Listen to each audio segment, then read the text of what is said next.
Hey, what's up, everybody? Welcome to Wrestling Rewind. Yes, we're live. God help all of you. We're live, pal. Geez. We're live, pal. That's it. If you're Sid Vicious, you're on the wrong show. So there you go. Yes, we're live. It is just after 2 o'clock on the East Coast, which means it's just after 10 o'clock for you Brit folks. So good evening, Governor. How are you guys? If you're staying up, God bless you. If you guys are not going to watch this on demand, you're going to watch this live, then you're used to this because you are WWE fans. So there you go. Yeah, we decided that we're going to try to do Rewind live as often as possible because, number one, I hate doing post work because I'm lazy and I don't care. And number two, it's more fun if we do it live. That way, if shit happens because it's just more fun that way. Pretty much. And today's show is very much about that live feeling shit happens is what it is, because this is the culmination, if you will, of the summer of punk in 2011. And Bailey is watching, so that always makes my heart smile and sing. So, hi, Bailey. Hey, sweetheart. And the good brother, Colin Andrew, the Cleaver, is here. So Colin's with us. So Colin, if you're outside grilling, dude, saddle up.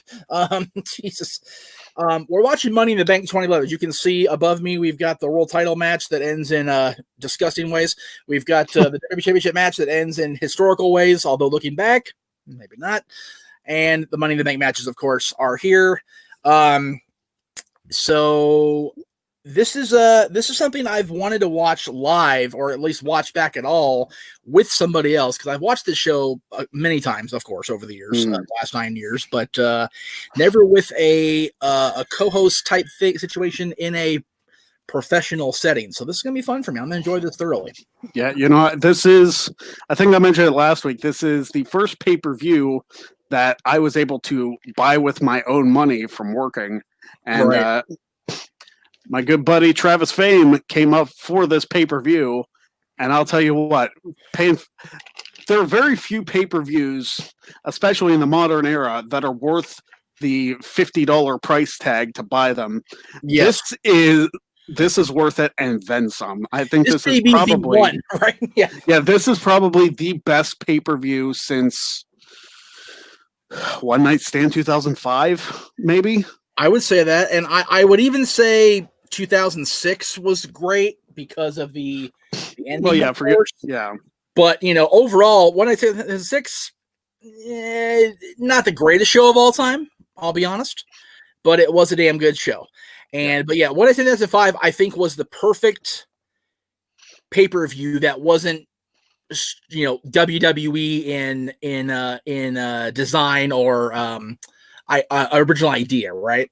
Mm-hmm. This is a WWE show. This is John Cena, as the champion. He's the face of the company.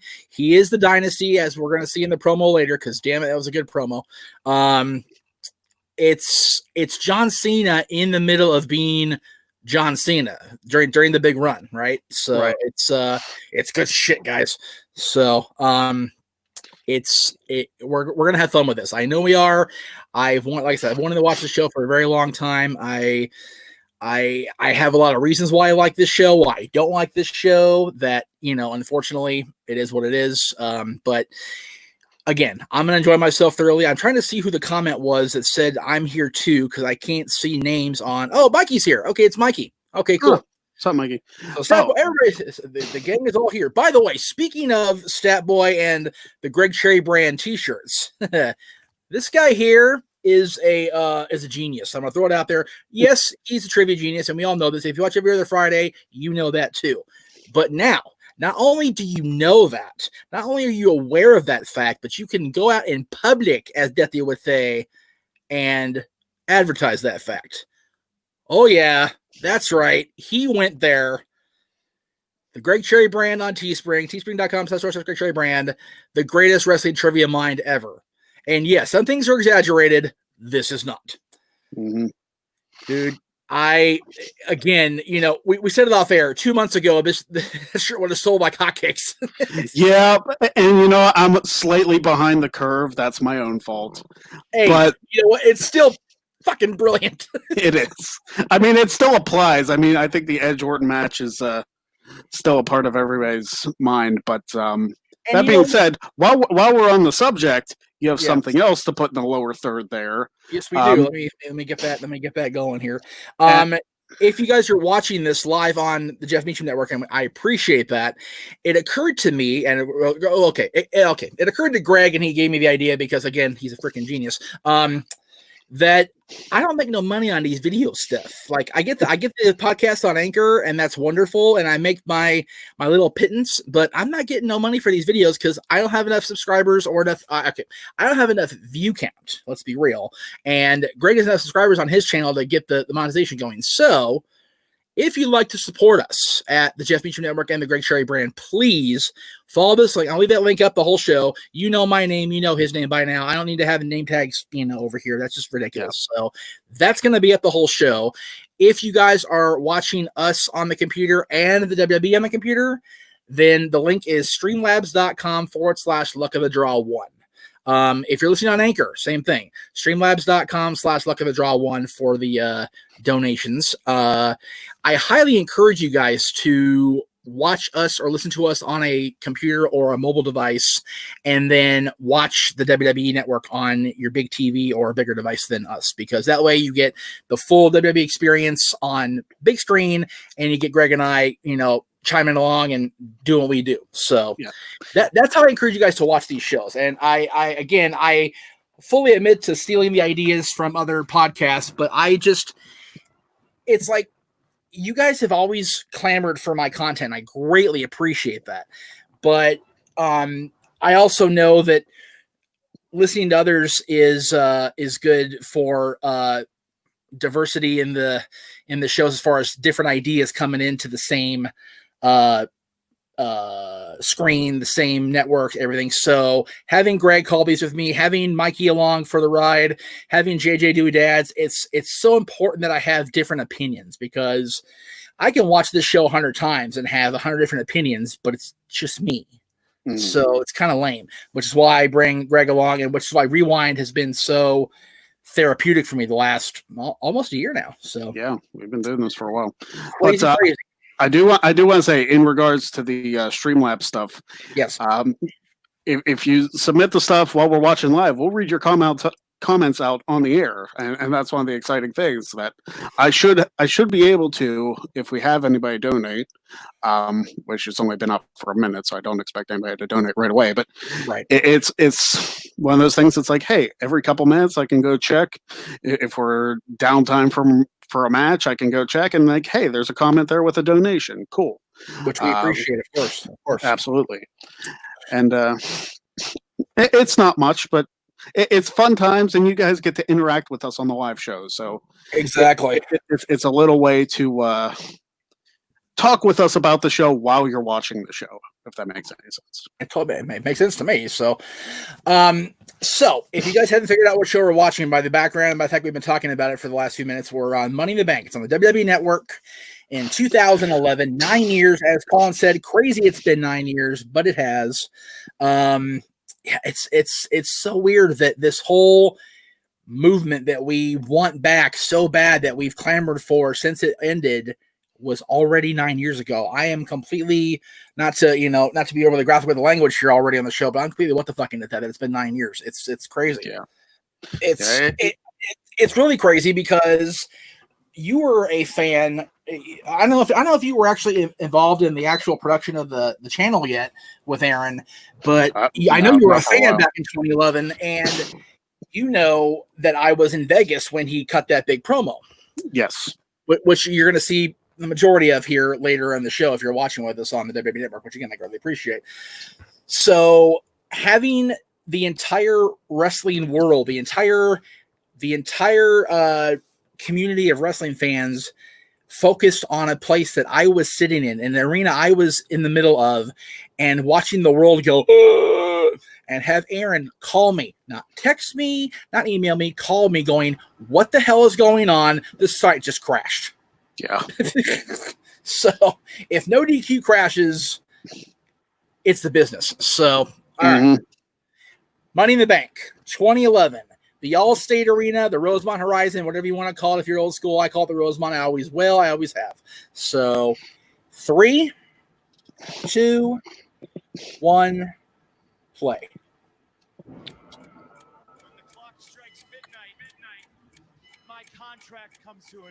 We're seeing the introduction for CM Punk, talking about when his contract expires on July 17th, which happens to be this Friday, if you guys are keeping track of your calendars.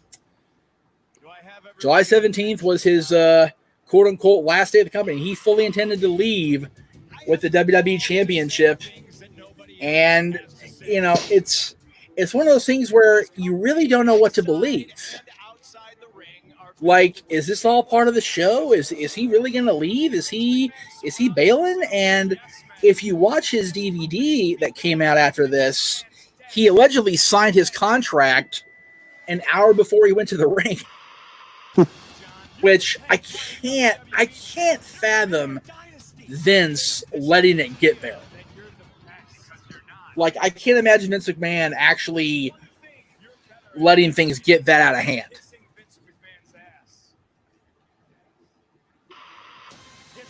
And maybe I'm just trying to be the eternal optimist at, what do you call it, at Vince, and trying to give benefit of the doubt as much as I can, because Lord knows I almost never do. All right, what time are you at? Oh, hell.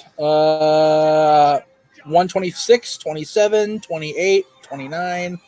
All right. I just wanted to make sure we were synced up right at the beginning. Yeah, let's hope so. Now, it's amazing. CM Punk's wearing the same shirt. Oh. Yeah, CM Punk's wearing the same shirt that JJ's wearing in the picture I have with nobody. That was the worst joke that people were DMing me 2 weeks ago, but it was funny, so, you know, whatever. Yeah. Yeah, it's so funny that June 27th was the day that Punk cut the promo, because it was 9 years to the day that John debuted. Yeah. Just weird how things sync up in this world. Mm-hmm. Am I frozen? What happened? There it goes. No. Money, money, money, money, money, money, money, money. It's so funny. I found myself wanting the $1 Million Man's theme for this for so long, but it's like, this works. Yeah. Well, I mean, the $1 Million Man's is specific to him. Well, right, but if you just do the money, just that part over and over again, you know, it works. Yeah.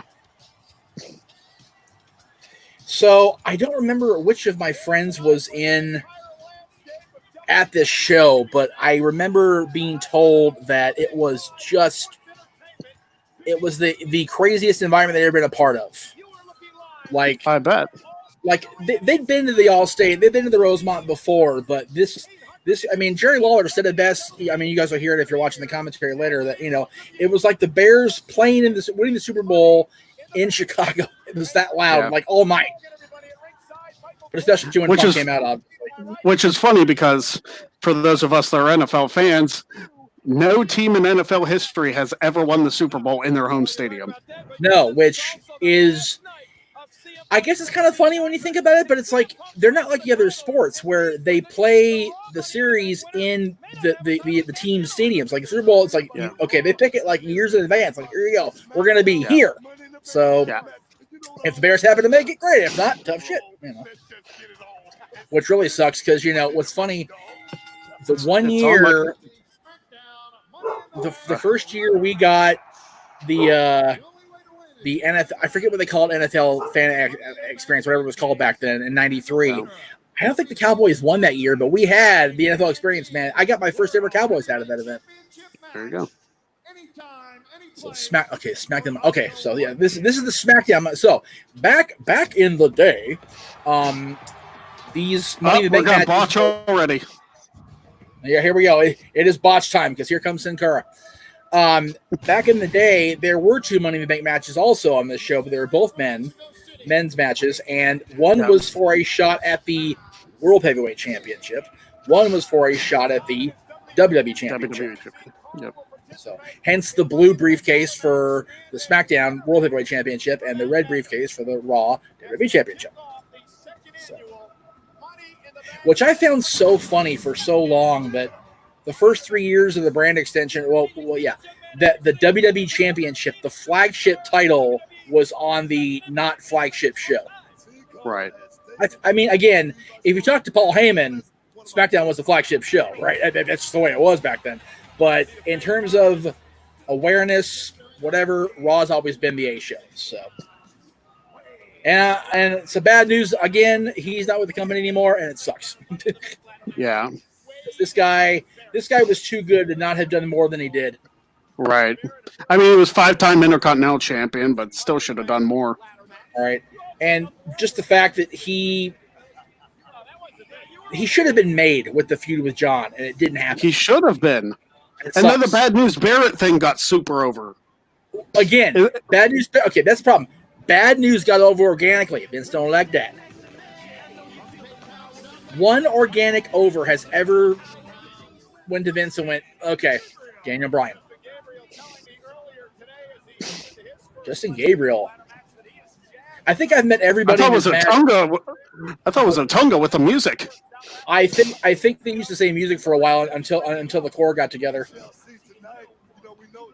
But this was after the core. No, this is actually right after Nexus was disbanding because Punk is still using Nexus Titantrons. Yeah. Anyway, wait a minute. The core was the core WrestleMania 2011. What? Was the 8-man match with the core at WrestleMania 2011? 27, yeah. Huh. Okay. I'm not sure why you use no tongue. That is weird. Oh well. Yeah, I've met everybody in this match, I think, except for Sin Cara, because it was all at SummerSlam Access the following month. I do miss the LA SummerSlam. That's for darn sure. No longer dashing Cody. We actually met Cody when he was still wearing the mask. JJ and I and the girls met him in this gimmick. And JJ, God bless JJ, wore a paper bag over his face in the picture. Funniest damn thing you ever saw. And Cody popped for it. I forgot Heath was in this match. So did I. God, look at Heath. Longer hair and no scruff. That's just weird to see now. Yeah. Heath looks drunk as a skunk in the picture with me at Access. He's not, I don't think, but he looks like he is. There we go. Pre-yes movement. Kill the weapon. Kill the weapon. Back when it was the Kill the Weapon music. Yeah. People aren't Bugs My fans going, what the hell are you talking about, Meacham? Elmer Fudd and Bugs Bunny. Look it up, kids. There we go. I've not met him. I take that back. I haven't met him yet either. Which I hate because I love Kane, man. I've always loved Kane. Have to travel to Tennessee soon once the COVID lifts and meet Mayor Glenn. Oh, Hugo Savinovich is still there. Don't kill the wabbit, shoot the duck. Hey, Mikey, as long as you're not killing Sylvester, you're in good shape, brother.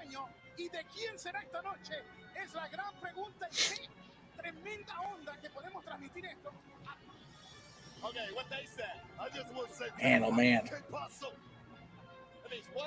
That's kind of a cool shot with the red tint to the ring and everybody looking up at the briefcase. That was kind of cool. Yeah. Every once in a while, I got to give Kevin Dunn the credit. So Fame member. Yeah, I'm leaving that alone. Yeah. Fame says, I remember watching this pay-per-view Love with Greg. I think he meant live. Live, yeah. I mean, we did love the pay-per-view after all. Yes, we did. Yeah, yes, we did. T-Fame, I did bring that up, Fame, that we watched this together live when it happened. It was awesome. So hard for Christian, he said. We did, I have a story once we get to the main event, like the finish of the main event with me and Fame, if he doesn't go over it first.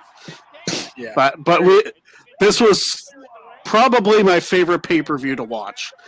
That's not a Royal Rumble. It is so much. There's not one part of this show I feel that doesn't translate well, and everything's awesome.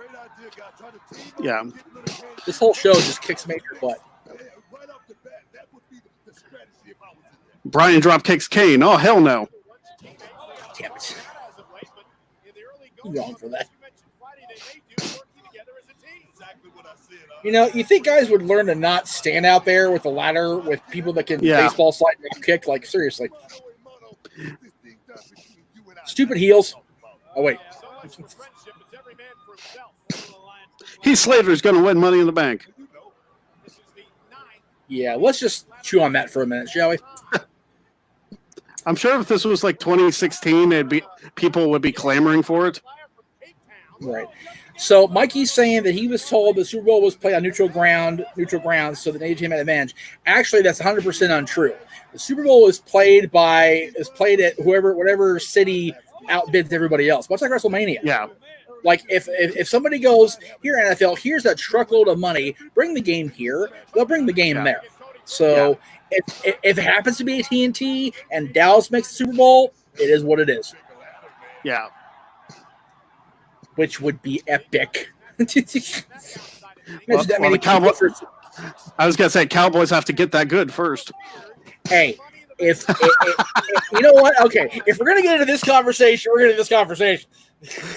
The thing is, they had a good draft, but a good draft doesn't mean anything. Look at Cleveland. Well, yeah. They take a draft, and it seems, I don't know, but it seems as Dak finally has his head completely out of his ass now. So we'll see. Well, we'll see how this year goes in general. I know, seriously. Like, it's going to be very weird to not have the live crowd atmosphere for football. That's going to be bizarre. Cody.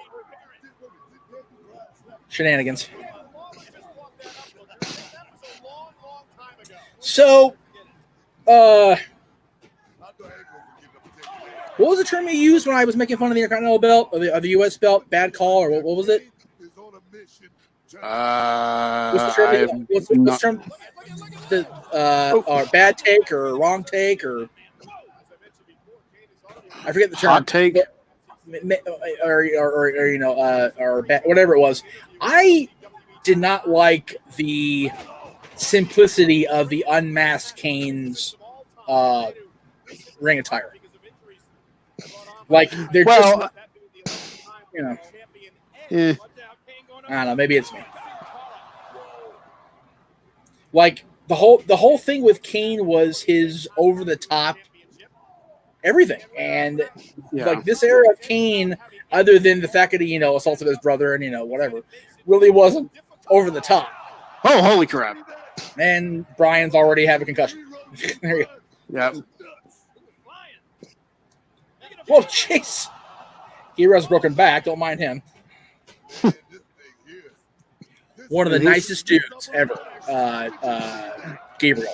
PJ. Solid, super nice dude. We had a really good experience at Access this 2011 at SummerSlam. Everybody was super nice. The only guy that was kind of standoffish, and we were really bummed about it because we actually brought him a personalized gift, or JJ did, because JJ knows these guys are anybody. We brought Hornswoggle Muppet shoelaces because he had said he didn't have Muppet shoelaces. He's a big Muppets fan, and he totally no-sold it. Really? Yeah. Other than that, everybody was cool. It's kind of like Santino was to me. I'm the only person wearing his merch after appearing on his Santino's foreignexchange.com show. Right. It's like, and you can't take a picture with me, then good, yeah. So I got rid of that merch pretty quick. The funniest interaction in that whole show, is Mark Henry on this show? Yes, he was wrestling the big show. Okay, so SummerSlam Access, Mark's at his meet and greet thing, and Spanish Fly. Nice. Oh, that's not what he botched. Okay.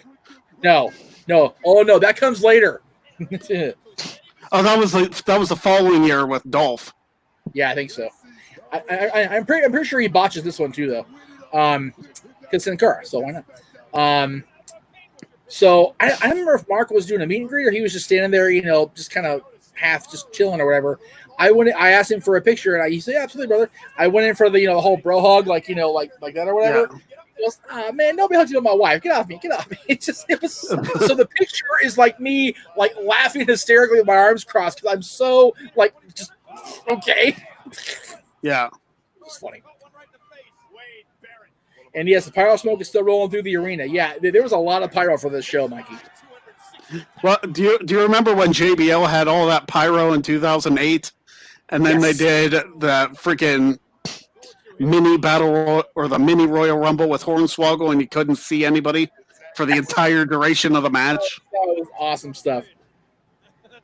CJ, everything's fine, brother. I'm good with you, man. I was never mad at you. I was just being honest with you from Monday. So just just take it easy on the negativity is all I ask.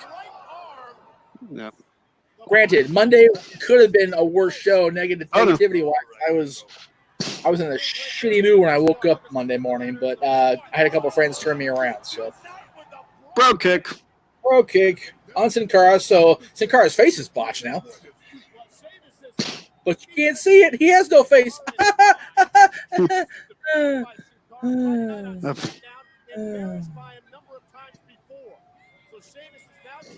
I can use these jokes. The show's 9 years old. I can't even use these jokes anymore. So then, yeah. Who's commenting on Facebook? What do you want? Leave me alone. Somebody liked the video. Well, good for you. Yep. Thank you, Mike, for the like. Thank you, Colin, for the like. Everybody likes the video. I'm so happy. Log out. Oh, good night.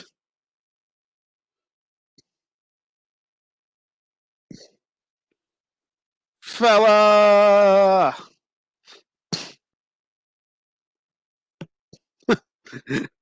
And Sheamus turns babyface by attacking Sin Cara. Jeff disappeared. I have no idea what happened. Look out. Whoa.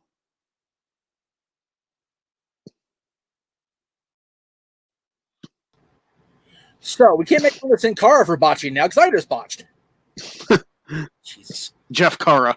Cara, that's it. Sin Meach. Although Sin Meach is a whole other connotation. I'm not even going there. Anyway, back at the ranch. Meanwhile, back at Legion of Doom. Oh, Lord. Yeah, I don't know why Chrome tabs do that, but it's annoying as hell. Anyway. Yeah, I don't know. All right, so I saw Sin Cara flatten himself out, and then I what happened after that? Is Nunzio refereeing? Is that Guido in a referee shirt?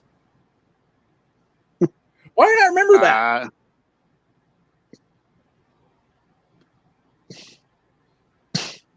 I swear to God, that was Guido James Maritano. It might have been. Why'd you get rid of the ladder, Kane?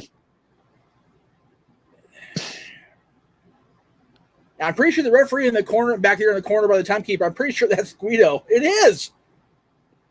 Oh, it is. That's freaking Guido. What the fuck? I didn't know he was an official. I didn't know that. Why do we not remember that? I guess our focus was elsewhere. Holy moly. Well, yeah, this night especially, we were definitely focused elsewhere. Yeah. That's weird. Learning new things. Yeah. Yeah, dude. Seriously, if somebody would ask me that on trivia or you on trivia, we'd have lost the title. I had no idea. We would have missed that question. But right. I have zero recollection of him being a WWE referee. Maybe this was his only night. I don't know. That's weird. Stat Boy, get on that. So, off topic, but kind of made me realize when I said Mikey just now.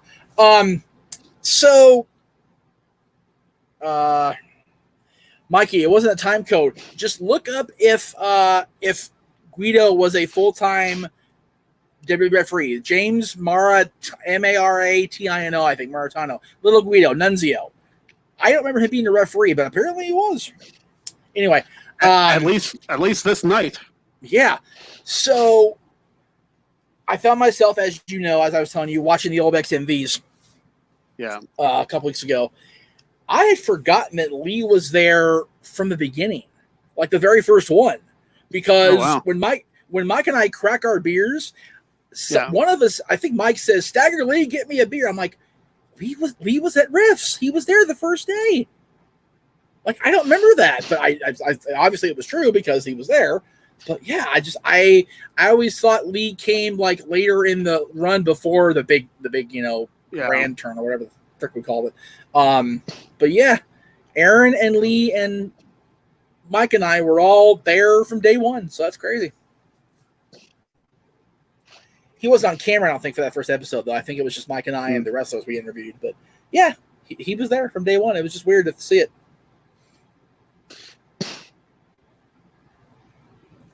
Okay, yeah, they are still part of the core because they were letting Barrett go up there. Whoa! And that's a punch in the face. Yeah. Same as it ever was. Yeah. So no more core. No more core now. That's it. Yeah. With an extra R because Vince McMahon likes to add letters. That's right. He got that Sesame Street deathmatch thing from WCW. On the shirt, teespring.com. That's right, great Cherry brand. Although the Sesame Street deathmatch shirt itself is actually on Bischoff's Pro Wrestling Tees, but that's okay. That's a cool shirt too. Go for it. Buy that one too. Why not? Oh, Crossroads. Yep. Boom. God, he nailed that one. I think you're like a second ahead of me now, but it's okay. He planted Slater. Holy moly. Yeah, I'm at, let's see here. 21, 26, 27, 28.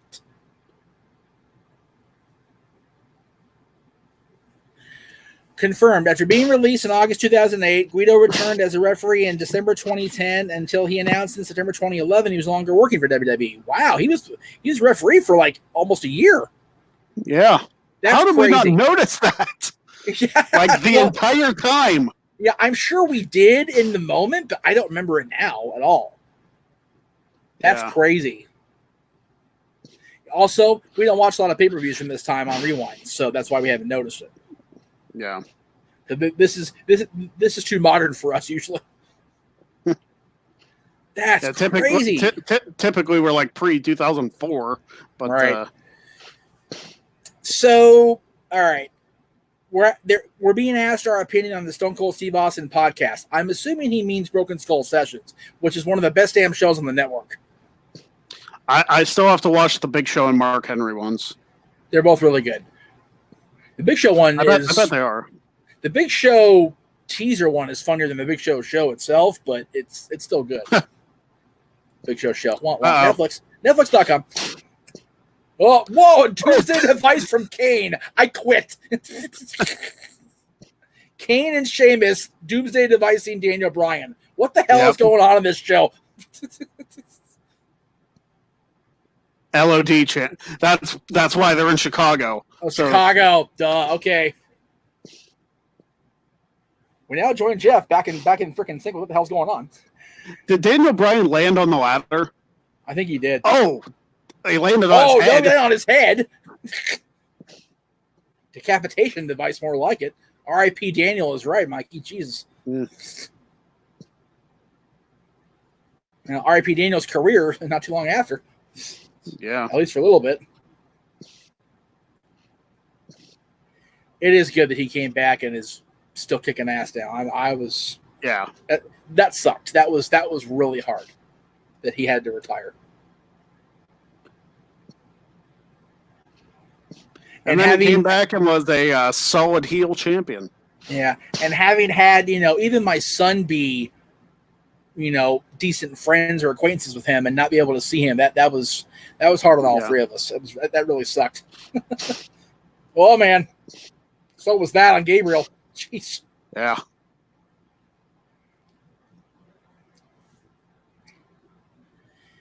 Many people say WWE should end the brand split, but I think WWE's roster is so big these days. They need CJ. I answered that on Monday.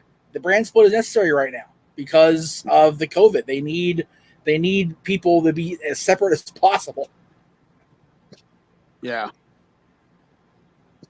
But when they lift the restrictions, I don't know. I mean, I don't mind separate rosters because you don't have the same people twice a week, which was the idea behind the extension in the first place. So, which is why XMV did it in 2005 because you didn't want Mike and I twice a week. Lord knows you don't want that twice a week. Shoot, you guys are getting me 5 times a week, and I'm already going crazy just doing it. Yeah. So, I didn't. I told you about the project I've been working on for the better part of a couple years, and involving the owner of the property and the people that were involved in transacting the property. If you know what I'm talking about, Greg. I don't know if you're familiar with what I'm trying to say in code here, but I actually am finally in the process of downloading and saving the videos that the transactions took place in, and I'm hoping to get it done by February. Done and ready to upload by February 14th. Because what I'm planning on doing is with trivia, you know, in theory, the tournament wrapping up at Mania Week. If we get to a tournament, if you retain for 1,000 days, Right. There's going to be some major content holes on all our channels, with trivia being gone and dads doing every other week. So I'm going to add this show. I think whatever day I forget what day I picked, but I'm pretty sure I'm going to do it Sundays when there's no pay-per-view, because the first day that I want to upload it, the 14th of February, is a Sunday. So it'll be a once a week special episode of Jeff Meacham Network. So stay tuned for that as we go along. I realize we're in July and it's not till February, but I want to get the buzz going. And I'm trying to think. 1, 2, 3 people in this match have been involved with the property I'm talking about, or at least a replica thereof. So, or the successor, if you will. Yeah. Which I do want to get those guys involved too on the project, as many as possible, really. Oh, this is bad. This is bad. Oh my God. I don't think that's what they were supposed to do. I don't think so either. They probably called audible and just get him off there now. Just he's gonna die otherwise. I feel like they. Oh shit. I feel like they were gonna try and freaking, do the body press off the top with the ladder. Yeah, that's why either that, or they were gonna try to like make it so he was gonna somersault, but they ended up on the ladder itself and made for a huge like spot. Yeah. But it's crazy. Still cool that even though the brand split is still technically in place right now, they have just a 3-man commentary team. Yeah. Rather than trying to do split commentary. That always, it kind of makes the show flow weird sometimes, I think.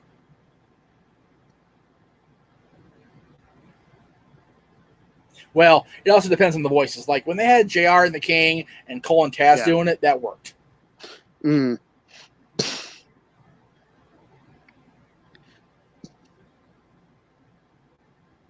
Oh, geez. Oh, geez. Okay. Oh, man. Am I ahead of you now? I don't know.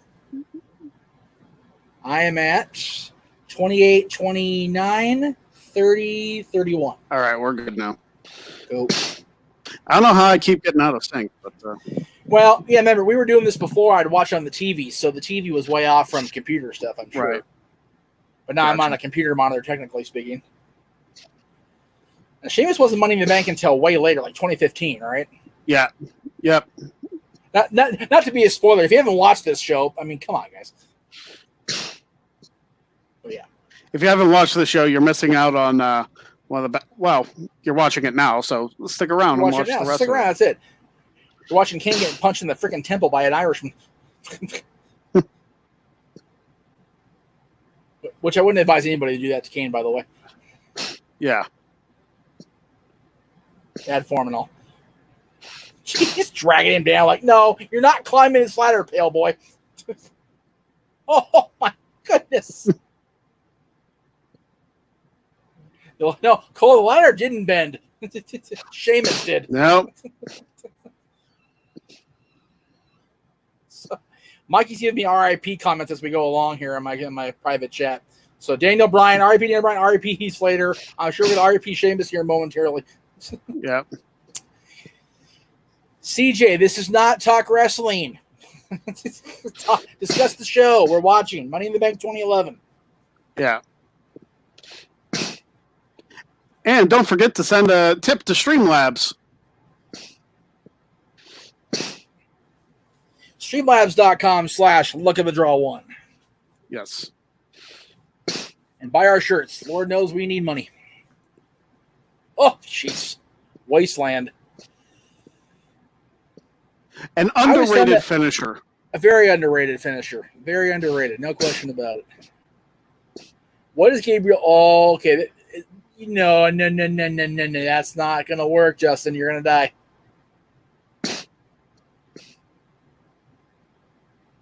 Jesus. Oh, my. That was harrowing to watch. Yeah. I wouldn't do it. No. I wouldn't do it if I was in shape.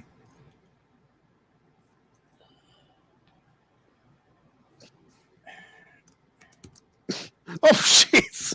Wasteland over the top rope. That was crazy. Boss Man Slam.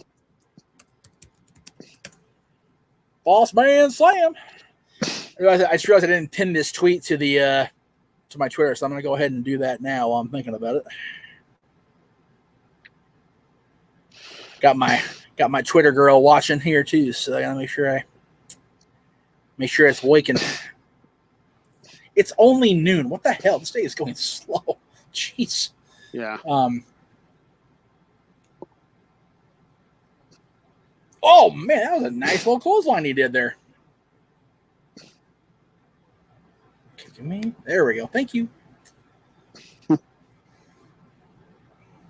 you guys have in your house where the air conditioning doesn't seem to stop blowing hot air for whatever reason? If that's the case, then there's probably something wrong with your freaking coolant or your Or the filter Freon or something. Yeah. Because I've got in my setup, I've got the portable AC I've always had here. I've got a fan here, but in the walkway of the room, there's a vent that has always never blown anywhere but straight down. And Daniel Bryan has a guillotine on Cody Rhodes at the top of the ladder. Jesus. And it just blows hot air now. I don't know why. So, Mikey, you realize you're commenting in a private chat with me, not on the form you were doing before, right? Let me sure you understand that, Mikey, because you don't see in the comments as me, which is fine. If that's what you want, then that's cool. But I just want to make sure you're aware of that, Mike. So, oh man, God, those elbows from Bryan Danielson are just too much, man.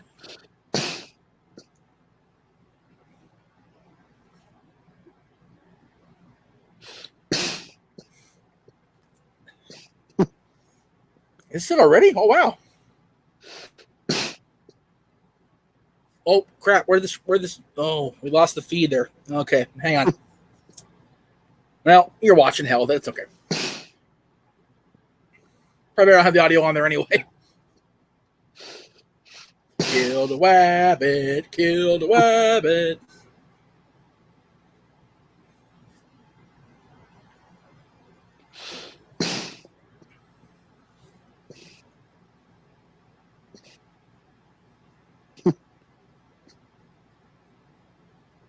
Jeez.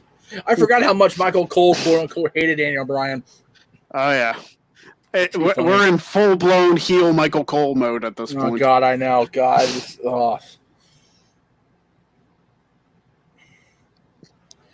There's a very short list of people that, if it were legal to assault, I'd want to punch through their face. Michael Cole in 2011 was definitely on that list, man. Yeah. God. Ugh. I don't know. People were like, he caused Jerry Law's heart attack. I'm like, oh, God, dude, for the love of God. Kayfabe, folks. No, he didn't. The match that King had 10 minutes before probably. I was going to say, yeah. Yeah. The fact he was wrestling at 482 years old, maybe it may have done it, Oh, here we go again. Oh, super slow-mo. Golly.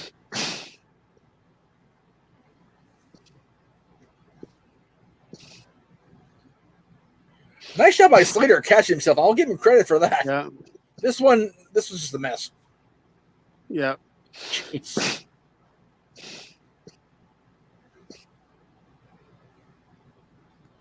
Man, those four, I don't care who did the 450, they always look like they were an inch away from disaster. Yeah. Oh, jeez. That's a big, tall man. By the way, if you guys, I don't know if it shows on camera very often, but I'm going to add it to my work Facebook here eventually. But on my Facebook, there's a SummerSlam Access 2011 folder. You can see exactly how tall Wade Barrett is because he like towers over me. Oh yeah, I'm not a tall guy. Let's be real, but like he is super damn tall. He's got to be what 6'7", 6'8". Wade Barrett's a tall dude. Yeah, I'm 5'7", and I look like a freaking child next to him. Other than the beard and the temporary tattoo and the real tattoo. Yeah, real tattoo by then. Yeah. That's crazy. Well, here we go. Long black limo. It's NWO. Oh, wait. Well, it is July. Yeah.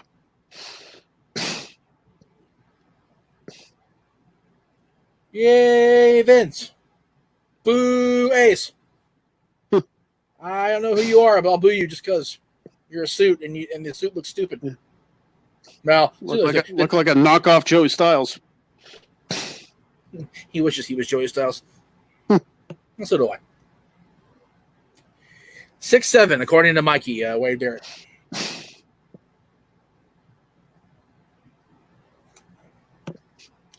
One of the most beautiful skylines in sports and cities, really, period. I'd argue that Pittsburgh's is better. Pittsburgh's a beautiful skyline. Always has been.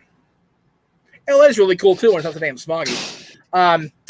The temp tattoo, dude, Mako, at Access that year, they were doing attempt tattoos. I think I got the Punk, the Chicago flag thing in black and white, I think. Just called like an airbrush tattoo or whatever. Sorry, not temporary, airbrush. I know. Wrong terminology. Jeff's not hip with the lingo. I know he was a lawyer, Mikey. I was just being an asshole. What I do. All right. Long music pause. Things weren't queued up.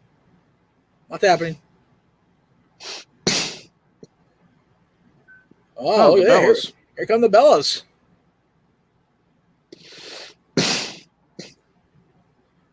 Oh, they're both twirling. Where's Caitlin? Yeah. That is so crazy. They're 3 weeks away from being, well, Bree the second time, both being mommies. That's craziness. Back when you couldn't really tell them apart. No, that's true. You had to know. Like if you get to sit still for a couple seconds, I can probably tell you which one's which. But like here, I have no. Well, Bree's on the far side. Nikki's closer to the camera. Okay, well, yeah. Like Nikki's on the right. You can see, yeah. Well, yeah, because you can see Bree's tattoo kind of peeking there.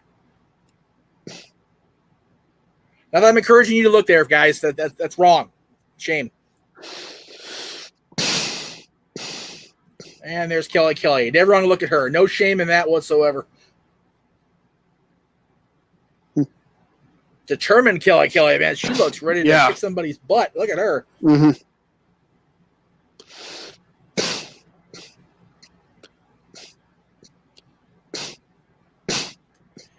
It is so funny to look back on this. I was going to say, I kind of dig like focused Kelly, like ass kicker Kelly. Yeah. Yep, I agree. She's taking more off? What's left? Jesus. Again, not complaining, just observing. Oh, well, there you go. All right. Well, that's a lie, Booker. What do you say? Michael Cole was asking if Booker and Stevie Ray dressed up similarly in Harlem Heat. I was like, yes. Yes, little bits. they had matching gear, Cole. It's like, if you didn't know which one was which in 93, I defy you to tell me which one was which based on gear differences. Jesus Christ, she slapped the shit out of her. Whoa, look out, that's press. Here we go. Would you be surprised to believe the biggest, the least nice person in this foursome of women is Eve Torres? At least back then. She was very standoffish at Access that year.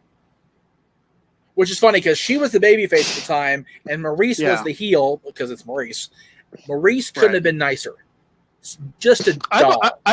I believe Maurice is like awesome to be around. She is super sweet, and you know what? Her Instagram is a thing of beauty right now. Good grief.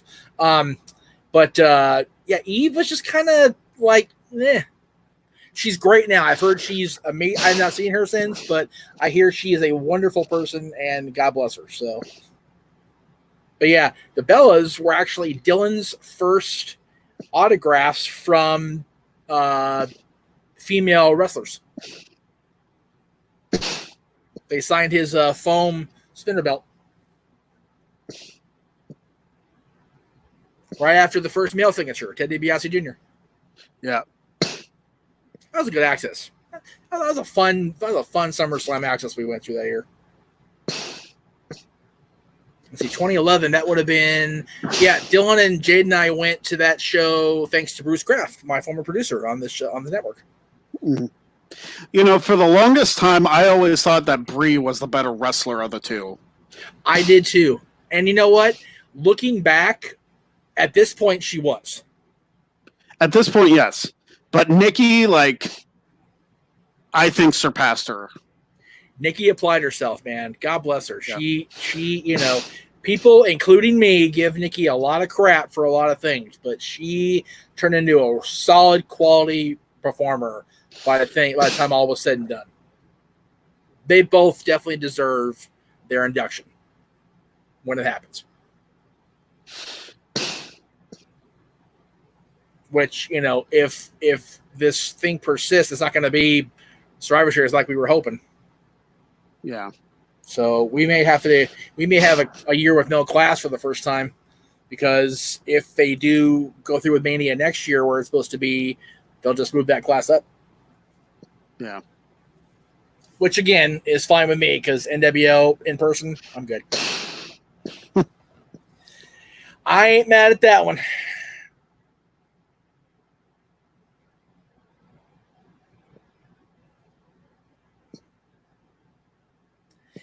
CJ, I want to meet Bailey. I actually met Bailey. Okay, well, if you're talking about Bailey the wrestler, let me just clarify that statement off the top. Bailey the wrestler, she actually worked for Championship Wrestling from Hollywood back when it was still an NWA property, and she wrestled Kelly with a stunner. Right? There you go. She wrestled. And Brie with a no-sell. Of course. Bailey as Davina Rose wrestled our old pal Lucky O'Shea on an episode of Hollywood Wrestling. So I love that she's using her old finisher too. Why not? Yeah. Oh man, a hell of a neck breaker there.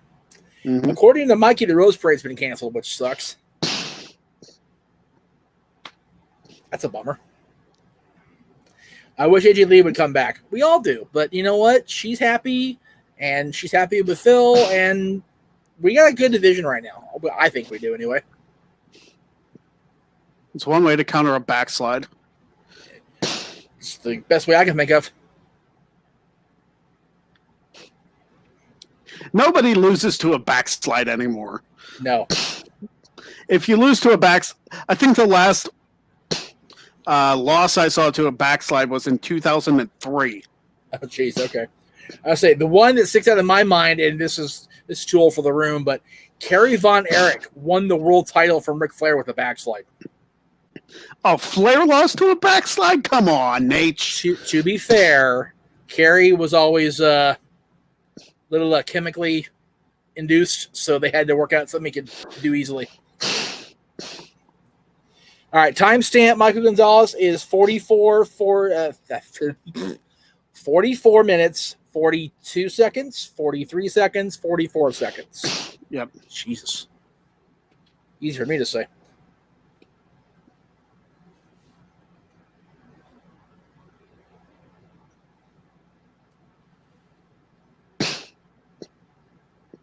Okay, even without seeing where the tattoos are, you can definitely tell that the one on the left side of the screen is Nicole and the other one's Brie. Yeah, I know now. Nikki has wider eyes than Brie does. Right. Yeah, I was just gonna say I've slightly bigger eyes. I've been well trained by our Bella expert Caitlin on how to tell them apart. Besides the obvious. Yeah. Well, it might not be so obvious anymore, but I was going to say, more often than not, that's not going to be so obvious unless you're in a situation where you shouldn't be in a situation. Oh, we're going to watch Nitro now. Oh, goody. Well, we're switching halfway through. We're 96.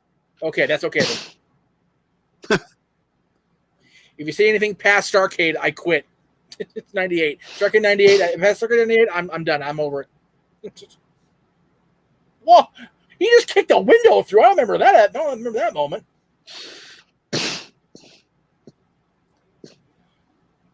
Russo and the hockey helmets. Gotta love it. I think I have that DVD somewhere. Apparently, Darby Allin lost to a backslide to Cody on AEW.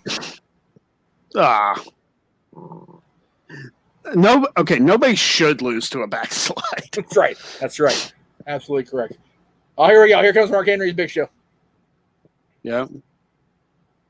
Now, is this okay? I won't say it out loud, but I think this is the match where, yeah. Anyway. Sorry. Yeah, don't spoil for those that haven't seen. And if you haven't seen, seriously, what are you doing? But the Hall of Pain is open for business. Yeah. Where does this show rank among the greatest non-WrestleMania pay-per-views? It's got to be in the top 5, Michael, easily. Capital Punishment. I remember that was a thing. R-Truth was the number 1 contender. That says it all. I'm done. And I love Ron. I love Ron to pieces. We always have on No DQ. But Jesus.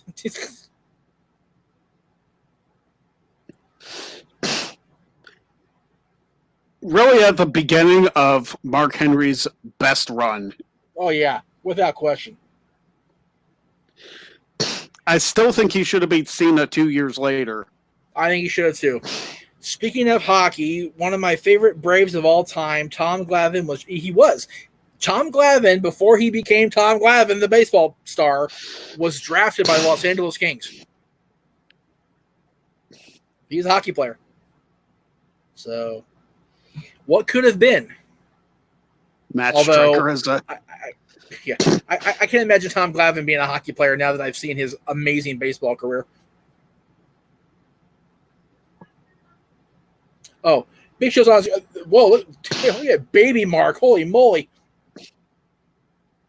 So, Big Show, I'm noticing, I finally get to watch Raw. Big Show's decided he's going to go down the Daniel Bryan, Bray Wyatt beard route, huh? Yeah. Good for him, I guess. I actually shaved. The first time I've shaved in weeks today. I remember that. That was a cool moment with the freaking this cage breaking with Big Show. That was cool. So was this, man. Mark just lost his damn mind on that tech guy.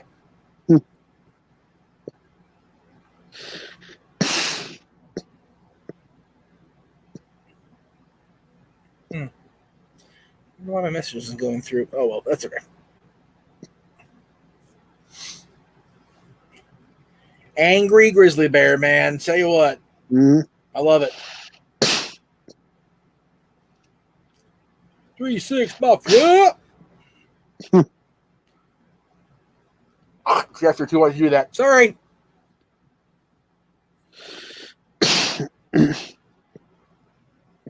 I dig the color choice. The blue just completely pops off him. That's a cool outfit. The blue and gold there. I like that.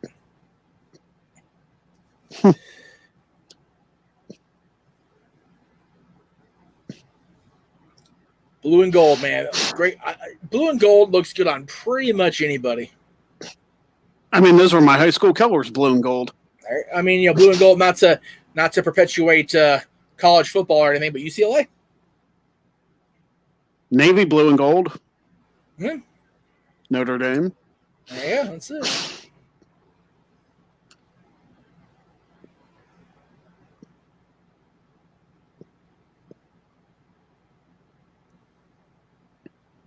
World's strongest man. I still think it's funny his gear was essentially based off of MVPs. Right. And what's funny is Big Show ended up using the weapon of mass destruction to WMD later. Yeah. I admire Paul White, man. I'll tell you what, freaking the way he trimmed down when he left ECW in 2006 and came back, he looked like he was in the best shape of his life. Mm-hmm. Thing is, and I think it was more of the perpetuation by the offices that he thought he needed to be a giant, so he needed to be big. It's like, nah, dude, you're special because you're not that big lumbering Andre guy. Yeah. Like Andre will always be Andre. I will never discredit Andre's place in history. But Andre could not dropkick off the top rope. Andre could not do the things that Paul White can do. Well, maybe in like the 70s he could. Right, and you know what? For those, everybody's going to jump in there. I know he did. I know Andre did. But when Andre became the big attraction, he ended up becoming the big super duper star. He was already at the point where he couldn't do a lot, right? Yeah. Big Show, when he stayed in shape, could do these ridiculous things. And he was a super athlete. So, highly underrated, CJ. I have to agree. Big Show does not get near enough credit. Yeah, everybody gives Big Show a ton of crap. I just noticed in this moment you're wearing the old school WTC shirt. Like it took me an hour of this show to realize you're wearing that shirt. Jeez. Yep. I still need to get a new one. Right. But I also need to get the Greatest Wrestling Trivia Mind Ever shirt. Which, yeah, again, let me throw that up there real quick. Where is my... There it is. Boom shakalaka. There you go, kids. Teespring.com/store/Greg Cherry Brand. Buy the shirt. I definitely want to get it if I ever make my Quizlemania debut. Because I think a lot of people will appreciate that. Definitely. Mark Henry throwing a low drop kick. Yeah.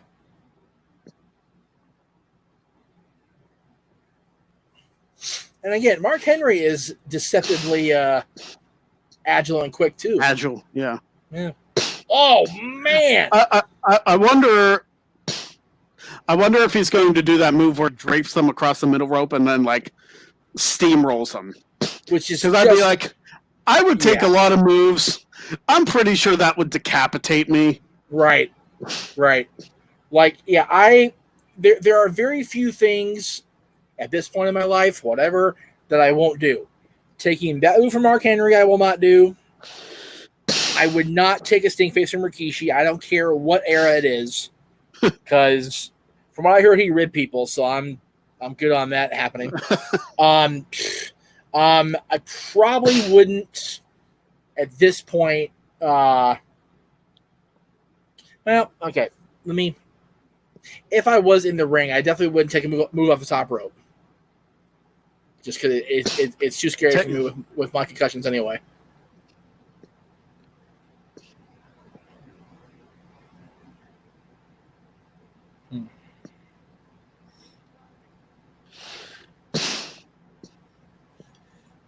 So I feel the need to call out a fan who submitted a question and the answer is 100% incorrect. I think. Let me just see here. Well, what's the question? Well, okay. The question reads as, who replaced Mean Mark Callis, the Undertaker, of course, partnering with Dan Spivey in this tag team, the Skyscrapers? The answer he gives, I think, is in reverse. Because I'm pretty sure the original Skyscrapers was Sid and Spivey. Yeah. And Mark replaced Sid when Sid punctured his lung. Yeah. So I think that answer is incorrect. The wording. I think Mark replaced Sid. So I appreciate the question, Chris, but it's written incorrectly, and I'm pretty sure we used it already on the show at least once, at some point or another. But yeah, Spivey and Vicious were the skyscrapers managed by. Holla holla, playa. There you go. And Sid got hurt. He actually punctured a lung in a match, which is just scary to think about. So he took time off. Mean Mark was signed. They partnered with Dan, and then Dan decided he was done and he left. So they put Mark with another manager in WCW, Paulie, and then he left. And in November of 1990, the rest is history. So, yep. There you go.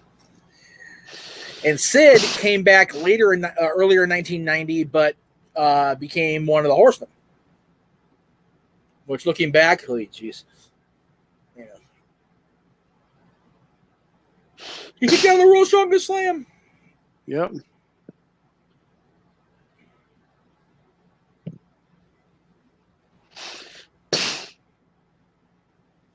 I'm not sure why you said R.I.P. Greg Cherry on the comments, but okay. Still here. Yeah, Still I understand. champ. Yeah, I know why. Let's see. All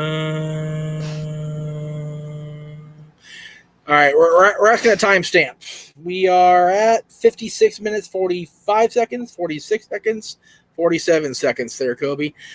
Michael, this era is actually still in the late, like it's about to end brand extension era. Or even the PG era, if you will. Man, he beat Big Show in a hurry. That's crazy.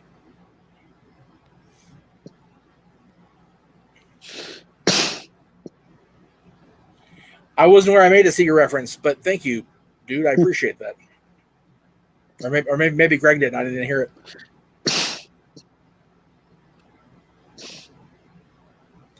What you doing, Bads? What's the matter, girl? What do you smell? What's the matter, baby? What do you hear out there? Are they making noise? Go get him. Get him. Go see. Go see. Or stand there. You know, you do you, boo. Yep, this is Big Show's Hall of Pain induction. Yep. The Hall of Pain. I forget why they wrote him off here, but I don't know if it was an injury or what. But I would guess, or maybe just to put over Mark Henry's thing. Maybe.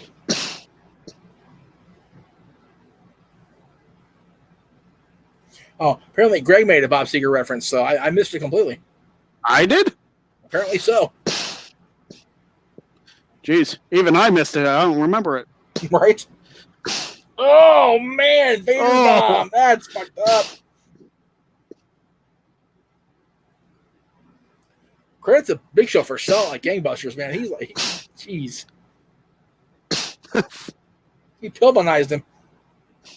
Yeah. I think Mark Henry's knee landed on the chair too. Which had to hurt. Oh yeah.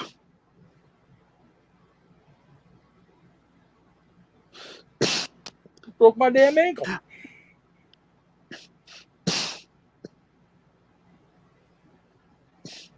Speaking Mark of Henry's that's the what best I Mark do. Henry. Yeah.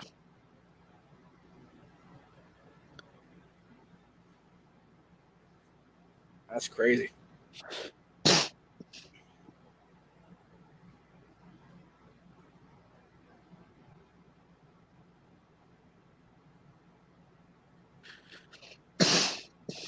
Well, here comes the I think you need a freaking forklift.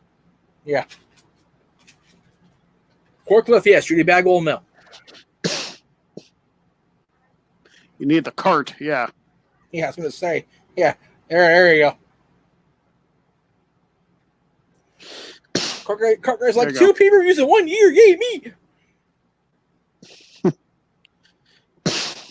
Undertaker reference. They just need the stretcher for like stabilizing. Right. Did we see Mark Henry and Broken Skull? Okay. Yes, I did. Greg did not. Okay, here we go. Oh, man. Jeez.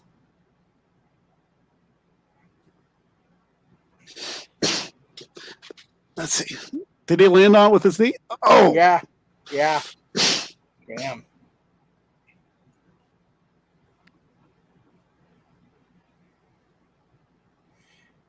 And there was Jeff Foxworthy. That ain't right.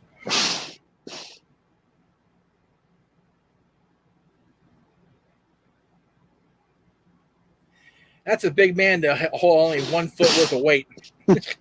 Yeah. I forgot John Cone was even there back then. He's been there a long damn time, too.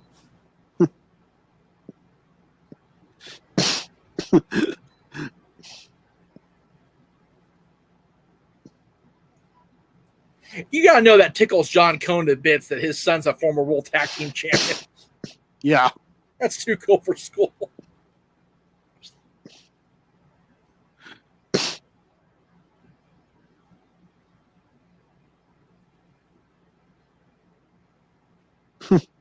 Ambulance right there. Or sorry, at the money truck. Just kidding. There we go. Yeah, right on the chair, man. Damn. Watch his right knee, guys. Just watch.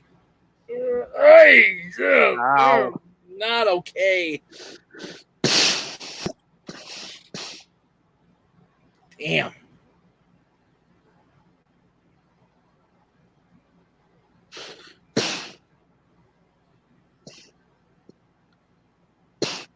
Teddy Long's been general manager since 1976. That's right. 23 years before SmackDown started, Teddy Long was GM. That's right. I almost made a really bad, inappropriate joke, and I'm glad it went away quickly in my head because I was going to say he's been GM since Civil War, but that would be out of context and wrong. So, oh, here we go. There's Vince, and he's pissed.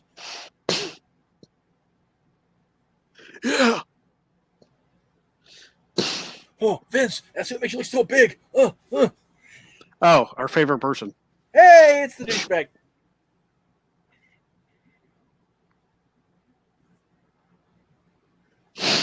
Josh, I'm such a douche, but I still bag Madison Rain Matthews.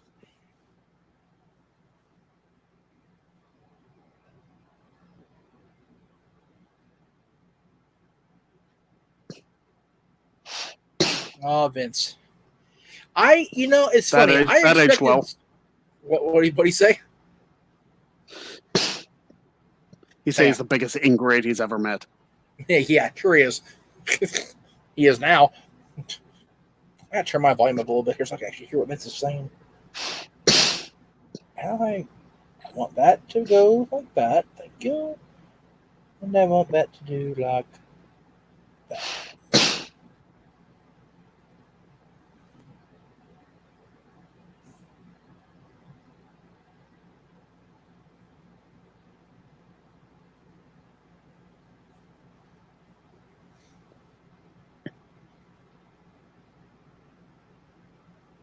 Yep. You're the chairman of the board. That's true. Oh, yeah, Vince. You're the boss, Vince.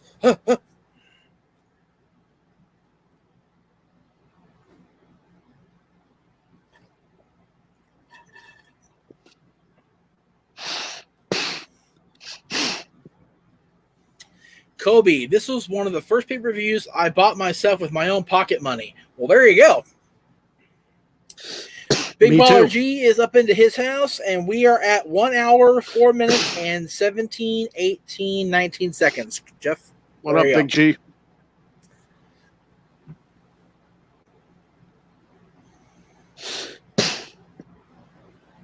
I actually didn't mind Vince when he let his hair come back in and just kind of keep it natural after he shaved his head. Yeah. Mm-hmm. He didn't look bad. Oh, here we go. Raw Money in the Bank. Another guy they're missing, Justin Roberts, man.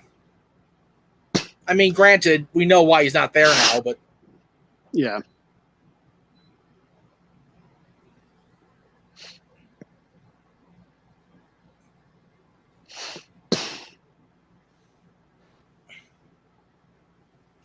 So I'm wondering if you guys don't know who wins this match. I will not say who wins this match, but I wonder if this win we're about to see here was management's way of going, dude, we messed up early in the year. Our bad. Yeah. That is a pretty sweet ride. I mean, he always had a sweet ride, but you know. You all right, brother? Greg, you okay? Yeah. Okay. Having a lot of sniffles. I'm just making sure you're all right. Yeah, my nose is stuffy. Okay. Did you guys like John Laurinaitis as a GM? I thought he wasn't that bad. I have personal issue with Johnny Ace, so I can't comment properly. And that's just the way I'm going to leave that one. Ric Flair is here. He says, woo. Woo!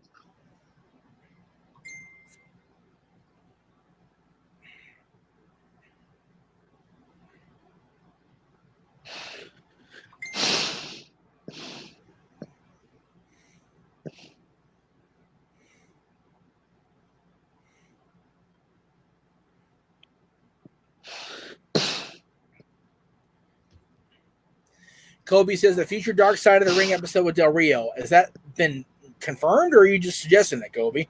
Probably just guessing, but yeah. I don't see a need for it, honestly. I mean, he probably does fit the mold, as effed Right. up as his story is.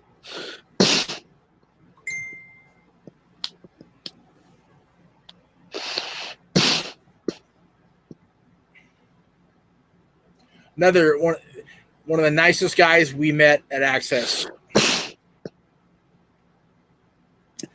Jeff, you have a problem with a lot of the folks in the business. Are you salty? No, I don't like Johnny Ace because Johnny Ace is an asshole. I didn't want to picture with Johnny Ace at all. Like, I don't even care. It just, he's just not a nice person. Jack Swagger, baby. I mean, I don't know if I met Jake or not. I can't remember.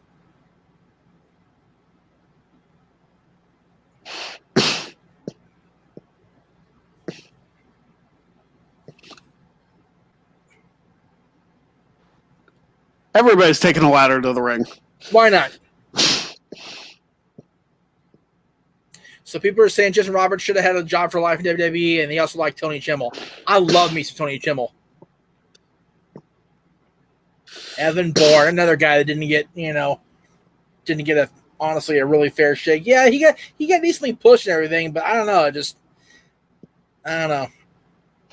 Could have been so much more done with Matt Sydal, I thought.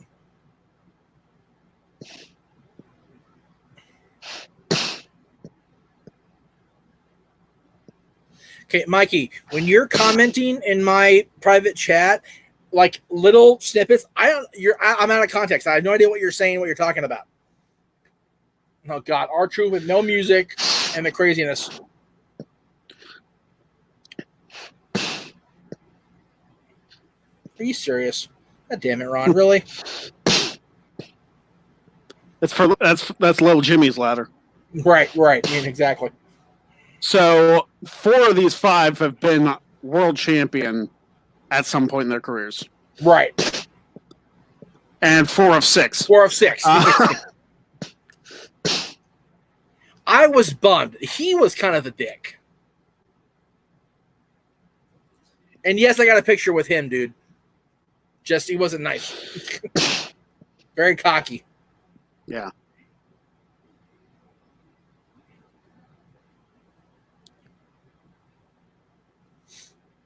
He was supposed to be like this huge star, too. Well, after a feud with The Miz. If you believe certain stories, it was because of a friend of ours that he didn't. So, whatever. Yeah. And again, complete contrast, opposite side. One of the nicest guys I've ever met in wrestling. Knows where he came from. Knows what he had to do. Paid in damn dues. Dude is awesome. I love Mike so much. Okay, so 5 of 7 world champions. Right. Now, I seem to remember the original concept for Money in the Bank being that they either hadn't been a world champion in a long time or they hadn't got their fair shake in a long time, and they were giving these guys opportunity. And 6 of 8. Yes. Rey Mysterio is still wrestling in WWE 9 years later. That's crazy to me. And he could only have one eye after Sunday. Oh my God. That is the dumbest damn thing in the history of mankind. I don't care. I will die on that hill.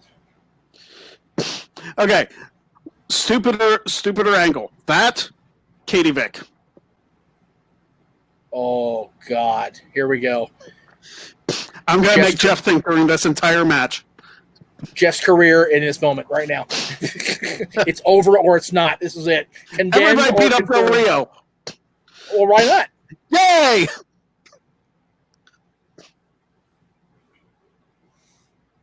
There we go. There goes Del Rio. Honestly, hindsight, considering the angles happening right now, probably Katie Vick. It was ill-conceived, ill-executed.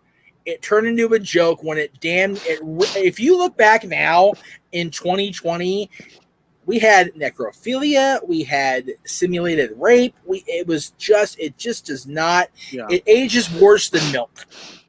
It's just bad. So gotta be Katie Vick.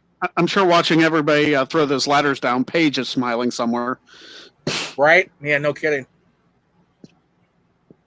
Oh, now, so okay. My first full refereeing gig. Take Alberto out of the shot and put me in the shot. Replace ladders with chairs. That was it. It's the awesome truth. Oh no! Don't fight, boys! Don't fight! Oh fuck! Okay. Why do you have ladders that are only like a foot tall? In case Yao Ming or Shaq competes in the match. Or Andre's Ghost. Or Giant Gonzalez. Or Giant Gonzalez, yes. Who was like 10 feet tall according to Bobby, or 20 feet tall according to Bobby Heenan.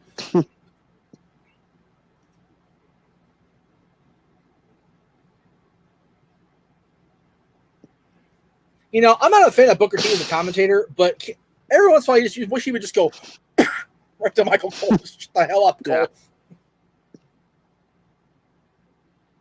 What? That was unique. That was kind of cool. Mm-hmm.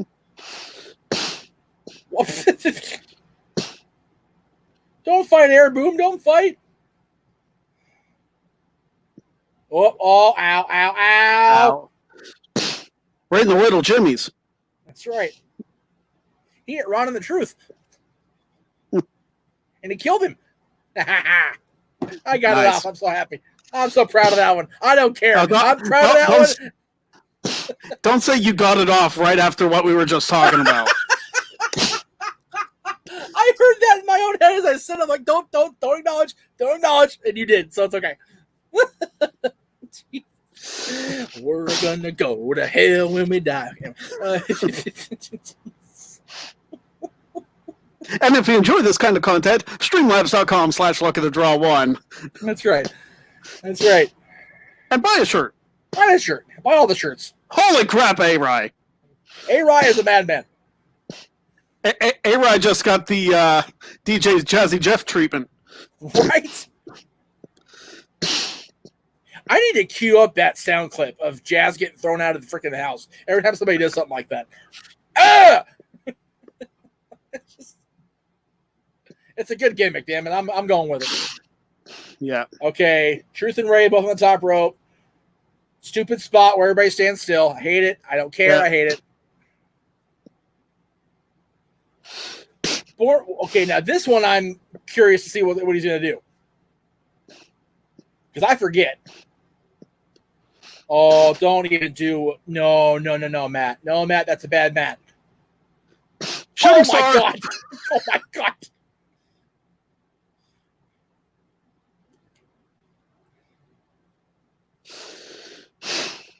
And the shadow of O'Hare. It's like miles away, Cole, but okay, sure. It's a lengthy shadow. Right. Kind of like New Jersey's in the shadow of New York City. Yeah.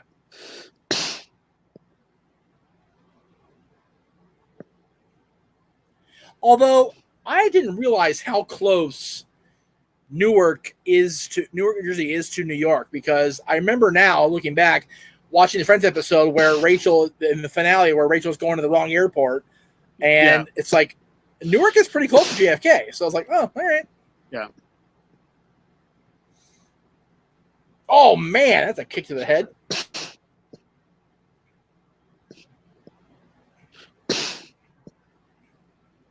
Can you imagine if they had a Money in the Bank match that lasted like 2 minutes? No, the fans would totally shit on Like it. everybody's fighting on the outside, and then somebody just runs up and grabs the briefcase and steals it. Oh, you mean kind of like having a Money in the Bank match for 20 minutes, and then one guy walks out and comes out there and grabs it? Oh, wait, they did that one. No, not that. Well, no, but I understand what you're saying in reverse, having a quick one. Yeah. The fans would shit on it so hard. Or somebody wins the Royal Rumble from number 30, but everybody's already eliminated. Okay.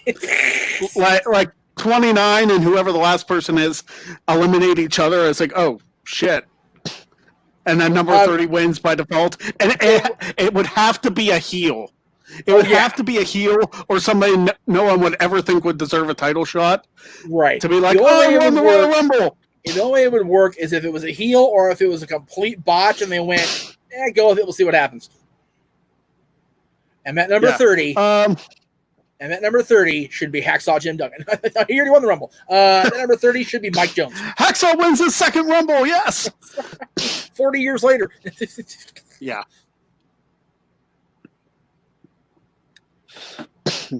Actually, funny enough that you mentioned that. 1 second. Well, here we go. Story time with Greg. Not really.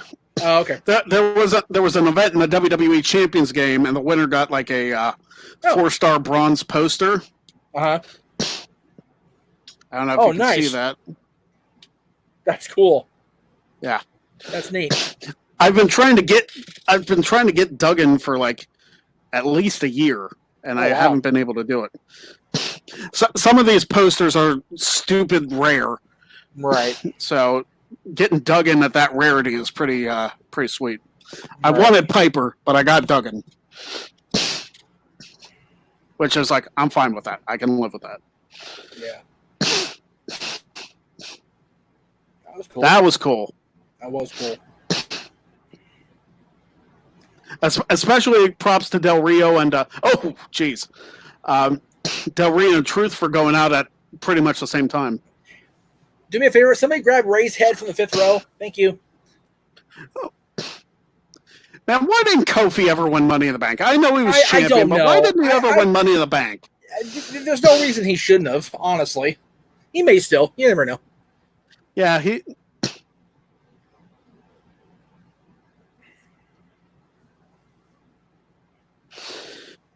I really thought the year that the New Day got to pick their own member and they picked Kofi, it's like, Kofi might win this year. Right, exactly. And instead it was Braun and quite possibly the most underwhelming cash-in in the history of cash-ins. I would agree with that. I enjoyed John winning. I didn't enjoy the cash-in. The match was good, but it was like the finish was dumb. Yeah, but it was set up for the Punk heel turn. That's all it was. I know, but it just I know. I mean, looking back, the way it all played out, it made sense. It ended up working, but it was in the moment, it's like, really? That's the finish? Yeah. Oh, I mean,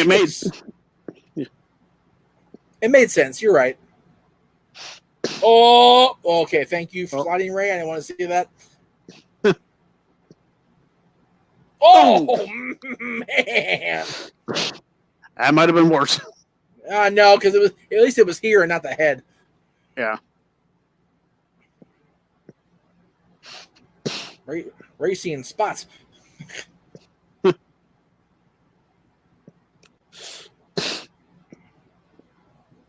Ray, don't do that. You'll put an eye out. Dreamlabs.com, so I'm not going to draw one. There, that's it. For no jokes like that. Yeah. What the hell is Kofi doing? Boom drop. Oh, man. That had potential for disaster. Yeah.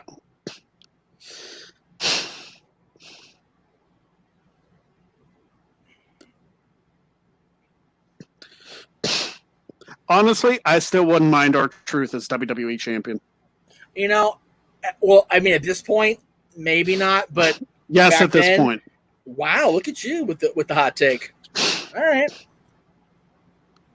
I mean, he's already about 75-time 24/7 champion, so. Right. 37, what if you want to get technical. That was cool. So he's officially been 24/7 champion more times than Raven was the hardcore champion. Yes. So technically speaking, R-Truth has more title reigns in WWE than anybody else. Soak it in, kids. It's a real thing. Because that includes his 2 U.S. title wins. He won the tag team championship at least once. So he's at least with a 40-time champ. Truth won the tag titles? Yeah, with who? Kofi. Really? Yes. I don't. Okay. Sure he did. If you say so, it is so, brother. You be the trivia master. Oh, here we go. Even more underwhelming than the Corbin and Sandow cash-ins. Okay, the Corbin cash-in was funnier than hell because no, it wasn't. Yes, it was. It was great. No, it wasn't. I was so pissed. I was pissed. It totally came off. Yeah, did it bury Baron? Absolutely. Totally bury it. He was done. Stick a fork in it. But it was a funny moment. Sandow at least got a match out of it. So, Mikey's confirming the R-Truth Kofi tag team because I had no idea of date stamp or anything. I had no idea when that happened. You doubt me. You doubt me, Stat Boy. Who do you think Team Hell No beat for the titles? Let him work. Let him look. They beat Epico and Primo. It's probably I don't remember. How they just now got released in 2020 astounds me. I mean they avoided release like JTG did a few years ago. Right.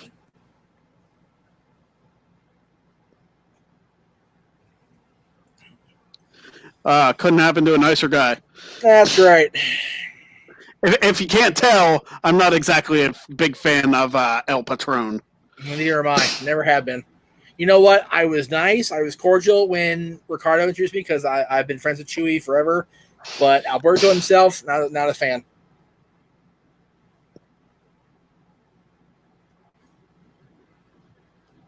And as far as taking something to the face is a bad page joke, I'm going to let slide. Anyway. Y'all can fill in for yourselves. Anyway. Okay, so now we're just going to kick ladders over just because. Why not? Oh, I remember the finish now. Damn, I remember now. Okay, cool. All right, anyway. It just hit me what's going to happen. Oh, my God. Man, he got clotheslined on that top rope.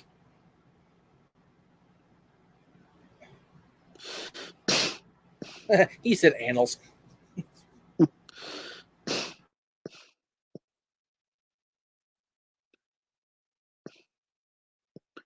Elbowed him right in the throat.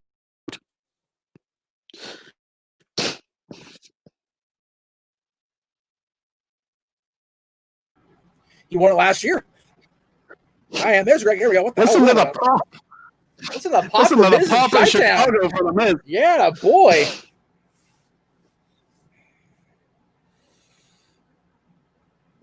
$42 reigns for R-Truth in WWE. 37 24/7 championships, 2 US, 2 hardcore, and the tag title reign. because K Quick was a hardcore champion back in the day. And of course, a multiple time tag team champion in the other company. Out in TNA. And multiple time world heavyweight champion. Two-time world champion. That's right, brother. The Suntan Superman. Here we go, kids. Alberto is determined. That was nice. Yeah. Mysterio getting booed in Chicago. Of course. Which is so funny, considering where he won the world title. Same right? Building. Now, see, this is screwed up. What's going to happen here, guys? Get ready to watch. Yeah. Wait for it. And there it is, right there. That ain't right. Uh-oh. Whoa. Whoa. There's a botch. He threw the mask. Patron's pissed. He's like, God damn it. Stupid freaking. I win the Rumble and I get screwed. Now the stupid Money in the Bank thing botches. Yeah. El Destino.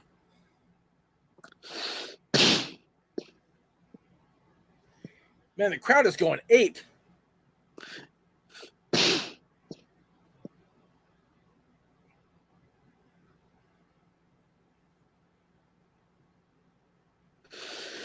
Now, see, this Money in the Bank was what it's all about, man. Neither man's been world champion in WWE at this point. Yeah.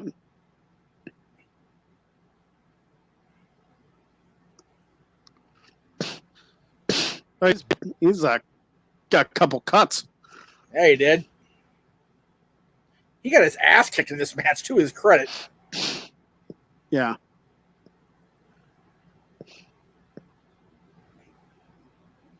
I believe, Jerry. I believe.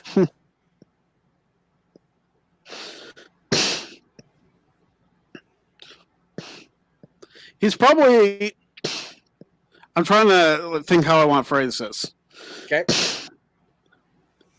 In the same calendar year, he's probably the only person to win the Rumble and the Money in the Bank. Cena won Money in the Bank in 2012 and the Rumble in 2013. Right. Which is still a 12-month period, but the actual calendar year, January 1st to December 31st. Yes. He's the only guy as far as I know.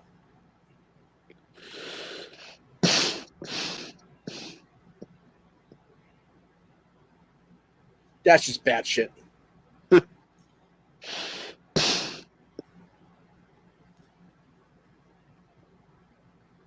Well, because he was hanging from the briefcase, which is never a good idea. Yeah.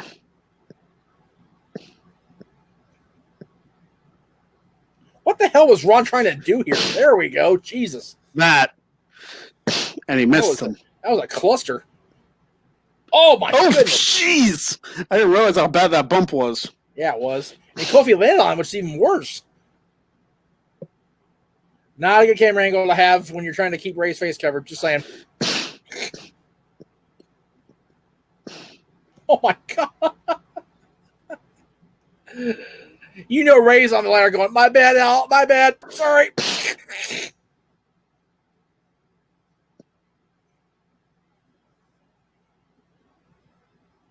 It's so funny that he took Ray's mask off, considering who his uncle and his father are.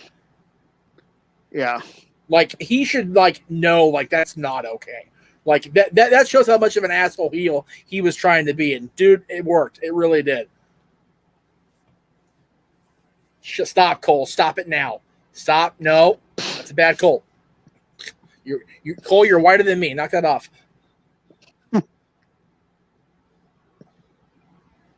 He almost dropped the briefcase. If you drop it, grab it and run. Take it away from him. That's right.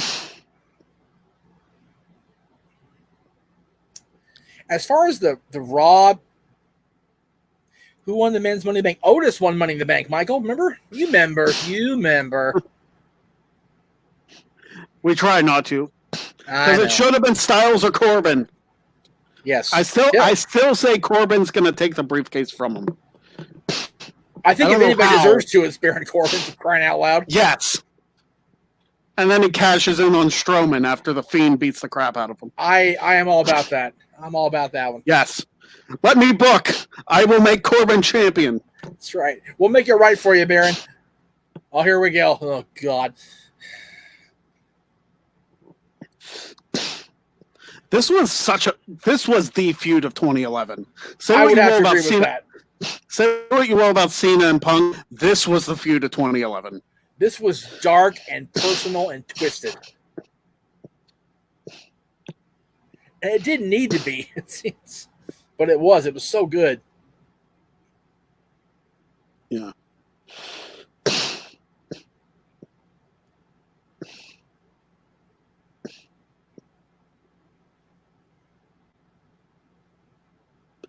Good job, Kyoto. 3 up under the rope. There you go. Hey, now I give WWE and Christian credit because they could have very easily gone with the sob story of the best friend winning the world title after Edge has to retire and running with that, and they went, put on Orton, turn Christian heel, and it works so well. Mm-hmm. One more match.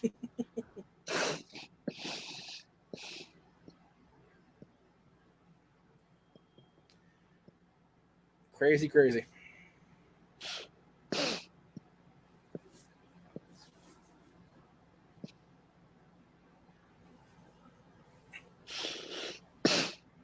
Hit the switch. Love it.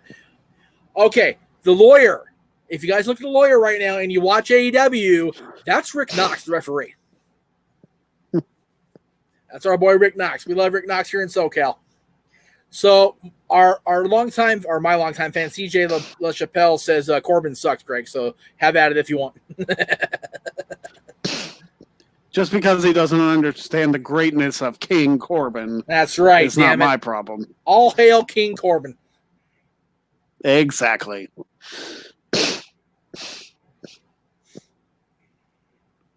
It's not Corbin's fault that he got distracted by Mahal and Cena.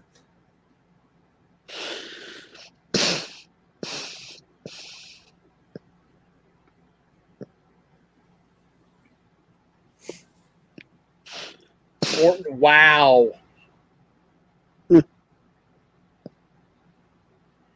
I've really wanted to look into if the money ever came in, which it never will, but you never know. For like summers when Dylan's out of school, getting one of those buses like the wrestlers use. Because that'd be awesome to be able to just, have somebody drive me around and just go to wrestling shows or go to whatever. This year, obviously not the greatest example, but yeah. If I was Vince, Corbin would be out of the job. Damn.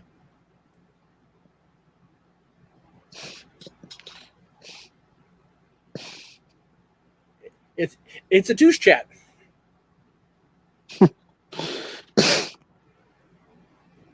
Make him champion, fine. I just won't watch. Okay, there you go. That works too.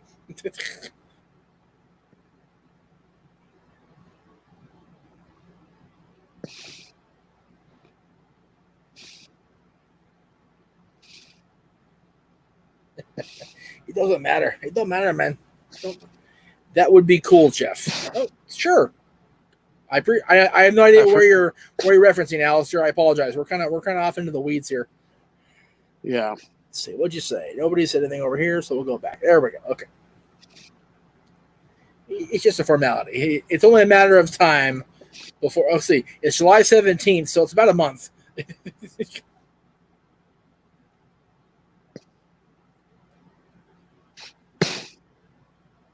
There's Tony Schimmel. There we go.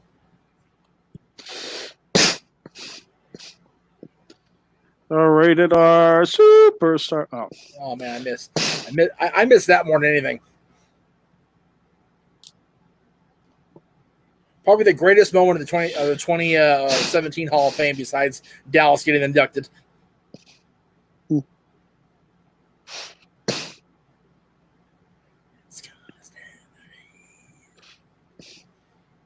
Hot take: this version better than the original version they used.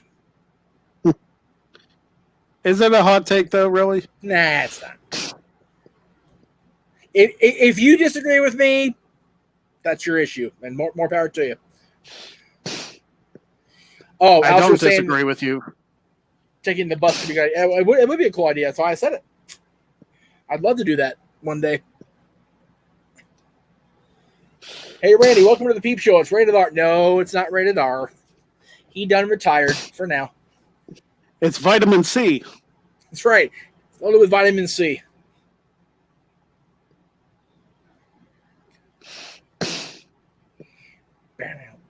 Ban out.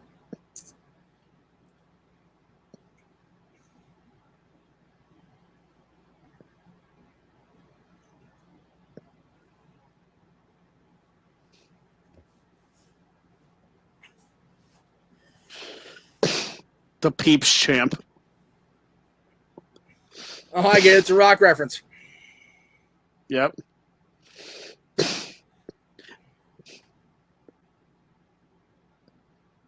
I hear voices in my head.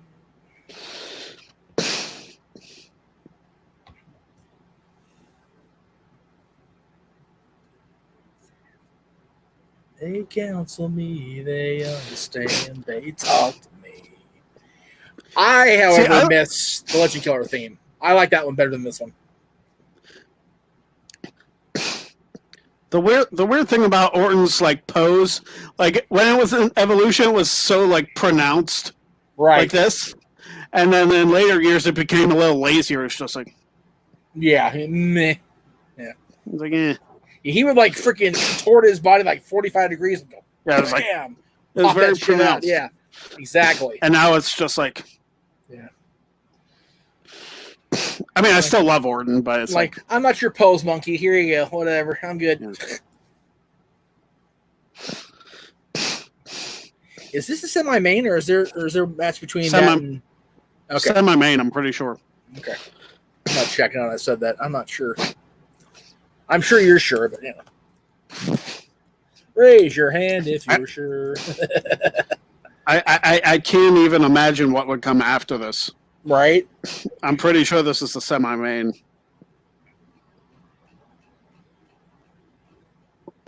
Yep. Holy crap, the last match is long. Oh my god, okay. Oh yeah, it is. I'm gonna need a pee break before we get to the main event for sure.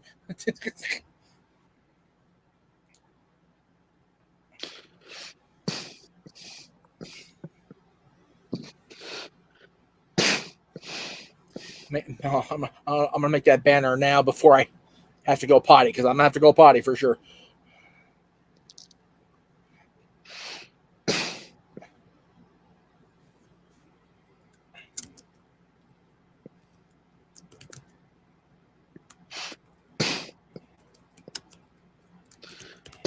All right, so Kyoto's refereeing this one. Who's refereeing the main event then? Earl Hebner. Oh, wait.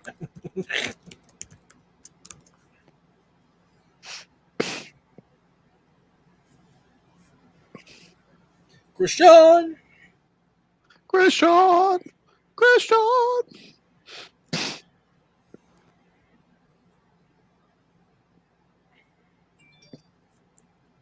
There you go. Pop for St. Louis in Chicago. That's pretty cool. I heard some boos. There's some boos, but yeah.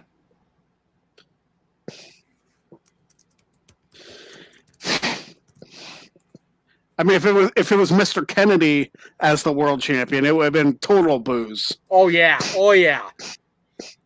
Hey, Green Bay. Man. From Green Bay, Wisconsin. Boo! Freaking yeah. Blow the roof off. Yeah.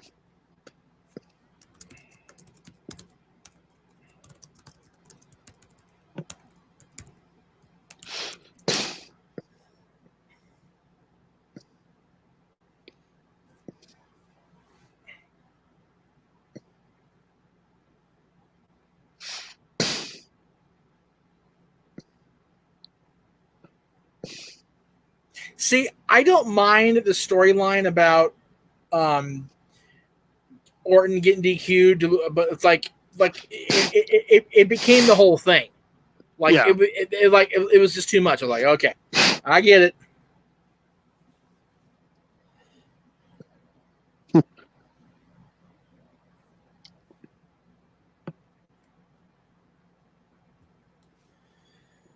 Let's see here. She did not say. Okay, oh, she saw it, but she didn't say. So we'll have to. There she goes.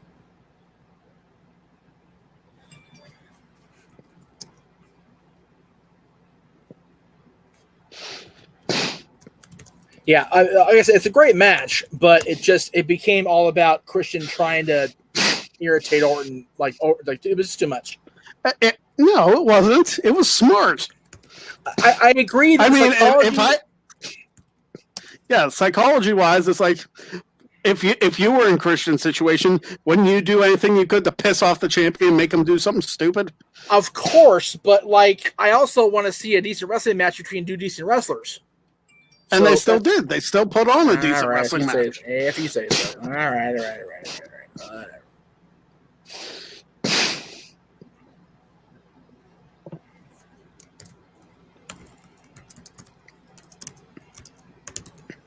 All right, so apparently the stream is working on Twitter, so that's good.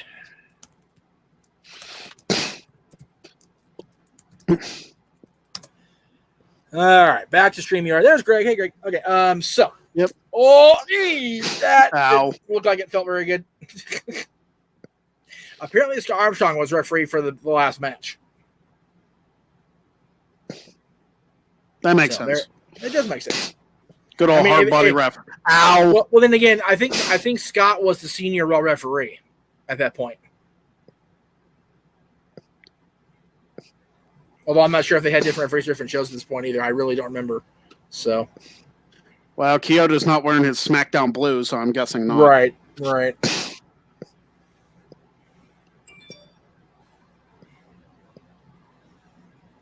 Whoa. Hey, man, there you go. Go for the punt. Oh. Right. Well, you know what? The way I thought he was going to go to RKO, like, what is he doing? That would have been cool. That would have been cool. Twisting RKO out of the air, that'd been kind of cool. Oh, you know what? I forgot. They call it the Eclipse now. Or something similar to that anyway. Yeah. Randy got more tattoos as the years went on because like he gets like he just seems like he's got darker skin, but it's just all the ink. Yeah. Very tattooed individual. Well, if you look at him in like during his Evolution days, he looks almost naked with like just the one or two tattoos. Yeah, exactly.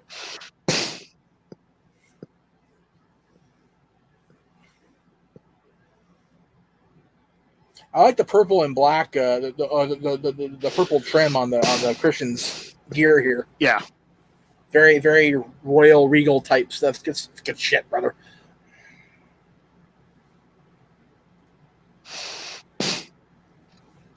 Oh, I thought he hit him in the nuts. I know he did not. I think we were disqualified, but yeah. Okay, so they're actually having a wrestling match now. So okay, I'm good with it. I'll behave. That didn't look very good because he wasn't on his throat. No. So looked kind of stupid. Yeah. But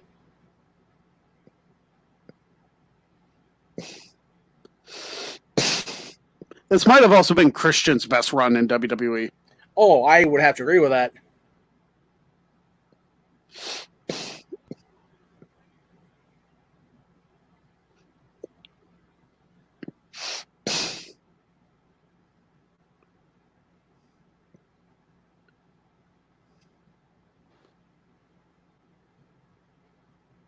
He knows Orton like a book. Which book? How well does one know a book for sure? How about like the back of their hand? Like, come on, Michael. Yeah. He's so much better than he often allows himself to show. And it frustrates me. Yeah. If people shit on Michael Cole, he's not bad. It's just, ugh, jeez. He needs the right person to play off of. Yeah. Like a Taz. Like a JBL. I mean, Jerry's saying honestly, right there, like so the it should Corey be- Graves. Yeah, but it's like I don't know if what he's getting fed in the headset's not working for him or what, but just some of the stuff is just like, ugh, I don't know. You know, I'm gonna say it. I never cared for the Cole and King team. I never did either. I still don't.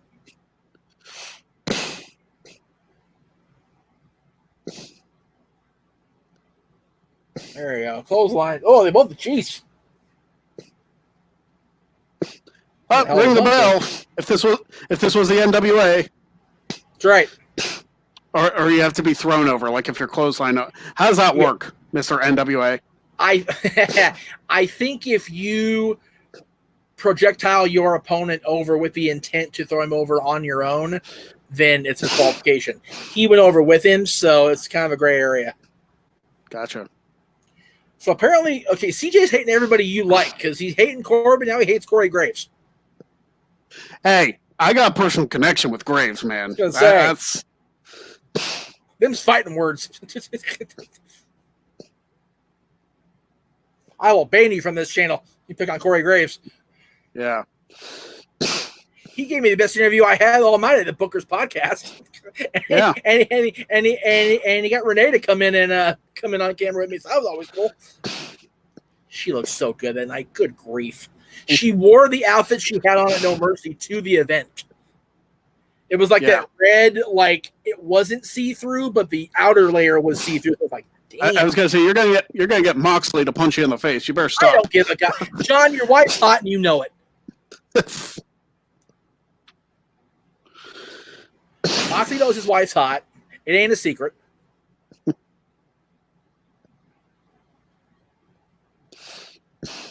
Hey, fine. Let Moxley punch me. I'll own AEW tomorrow. I don't give a damn.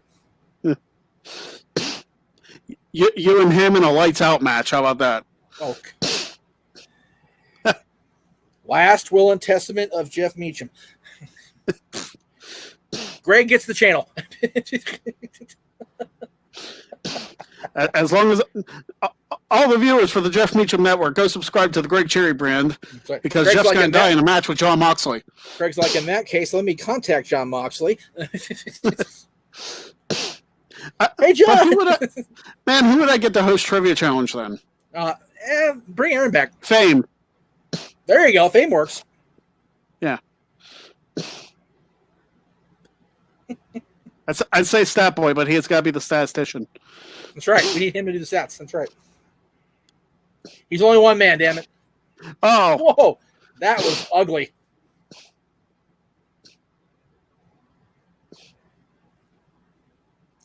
I didn't like the kiss my foot match for over the between Cole. No.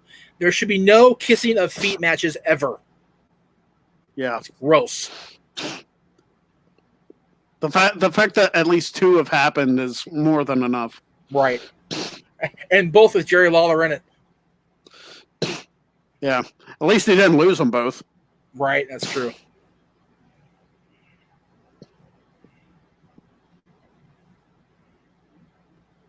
That's a weird combo to go into. Like, well, I'd rather kiss Bret Hart's foot than Michael Cole's, but why? Why is it? Why is that? Why? Yeah. No foot kissing. No. Ugh.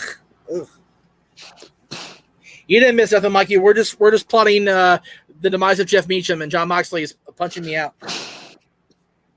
and Greg taking over the world through my channel.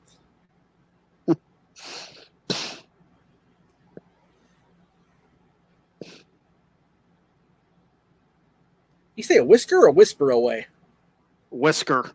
Okay, because it was that close. Got it. Okay. Yeah. That actually made sense then. Okay. So I'll give him that one. Yeah.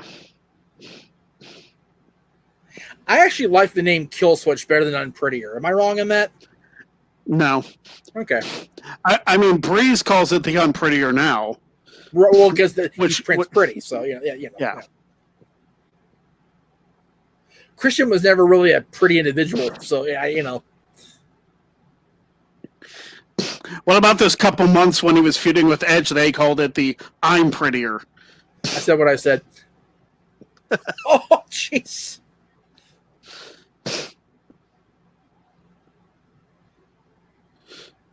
Oh, is this a powerbomb neckbreaker? I love this move. I don't remember this move. Oh my goodness! I love that move. That's pretty sick. Oh man! First time I saw him do that was against Benoit. It was like, that is awesome. Orton. Oh, that's right. SummerSlam. Wow. WWE's trained me way too well. It never happened.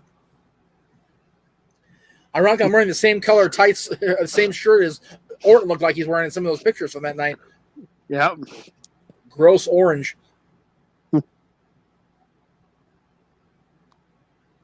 He's going to that place, Lawler. He's going to that place.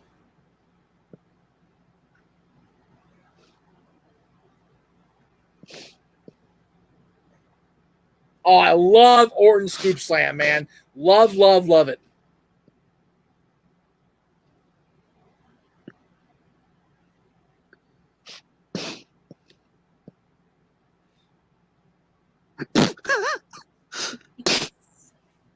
Plant. Good night.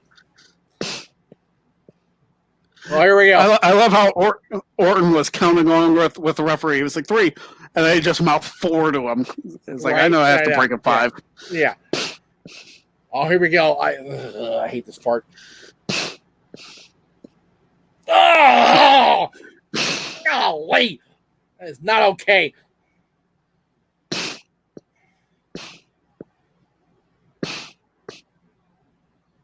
Oh, yuck, yuck, yuck, yuck, yuck.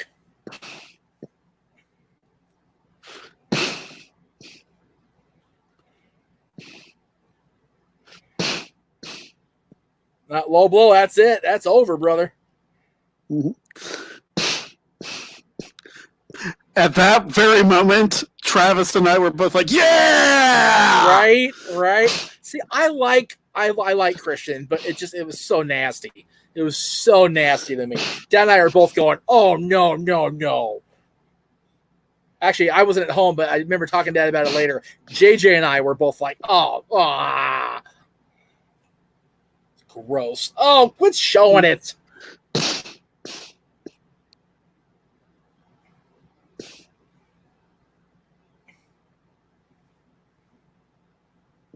You know, no wonder he was on Twitter so much bitching. He was in the frickin' way too much. Yeah.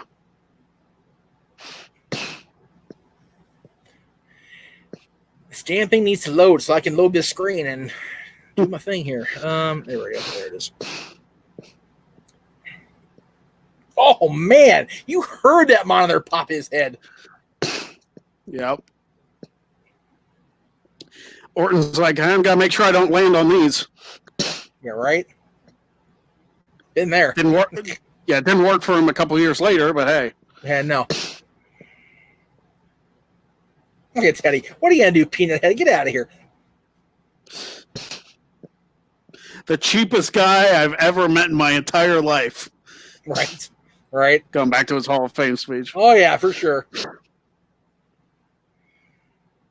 Can you imagine those car rides with the APA, Teddy, and Godfather? Oh my God. Oh, I can only imagine. Dude, if you didn't have a contact high, you'd be laughing your ass off anyway. Yeah. Oh, big old arcade. Wow, he bounced. If you're keeping track, the world champion's eyes are going like this at the moment. Yeah. But he is the world champion. Damn, Chicago fans, you're sadists. You're encouraging this behavior. Shame on you, I say. Shame on you.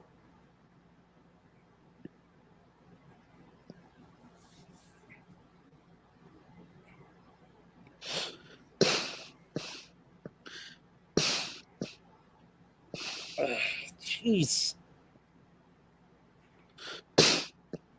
Oh, it's on his mustache. Ew. Yeah. Ah! I thought he spit in his mouth. I thought he did too, which was even. I was when I saw him at Access, I was ready to just like, Jay, what the hell? What is wrong with you?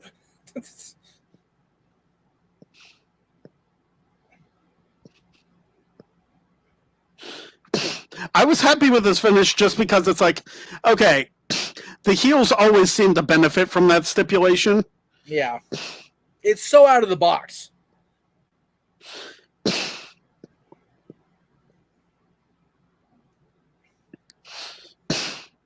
Oh, God. Stop it. He's already dead. Oh, by the way. Okay. I was let in on a faux pas I've made many times last couple weeks. Hold on. Okay. Orton's face. Well, that's awesome. He's so crazy. 2011 Orton was peak Orton. Oh, I know.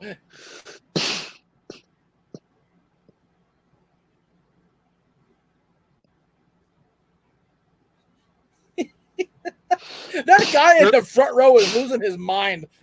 Oh, Brock Lesnar guy. You know what? And there's that Frank the Clown back there, you guys, if you didn't see him.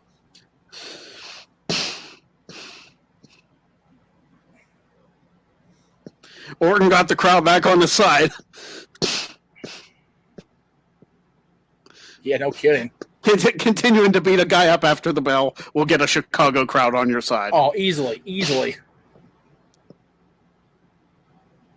Especially if a heel that cheated by spit somebody's face, dude. Egg strand pops. Are you kidding me? Keep walking. Come on. I gotta poop. You need to go, Randy. Damn it.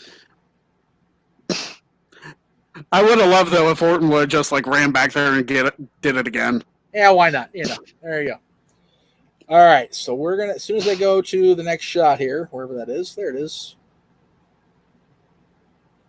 Where's my damn cursor? There it is. Man, Christian is all beat up. Oh, I'm not watching that angle at all. That's not happening. Yeah. Right in his mouth. He said it. It happened. Oh, God. Oh, yuck. I don't do well with that. That ain't right.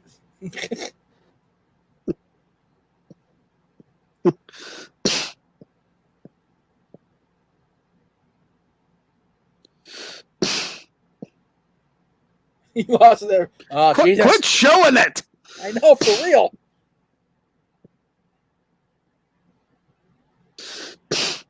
I really thought like for years that like he actually spit in his mouth.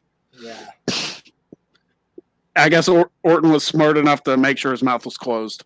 Yeah, God. Oh, my goodness. All right, we're going to stop when the clock hits 0-0 on the seconds again. 5, 4, 3, 2, 1, stop. All right. At that point, we were at 1 hour, 58 minutes. So we will be right back.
And we're back.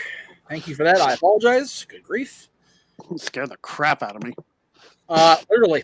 Well, me anyway. Okay, so 1 hour, 58 minutes, 0 seconds.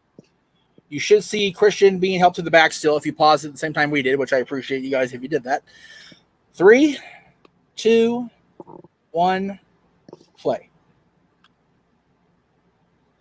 All right.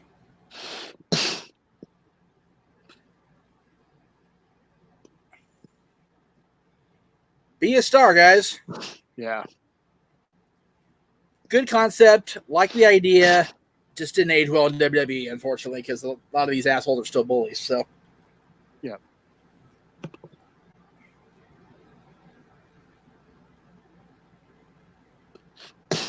Well, that worked. Yeah. No more bullying ever again in the history of mankind. Yeah, okay.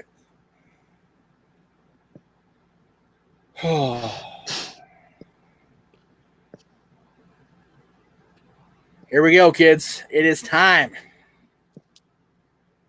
I'm going to see if I can track it because the whole promo is just so good. I'm going to see if it'll let me do it this time. WWE, don't sue me if you get this brief second of thing here.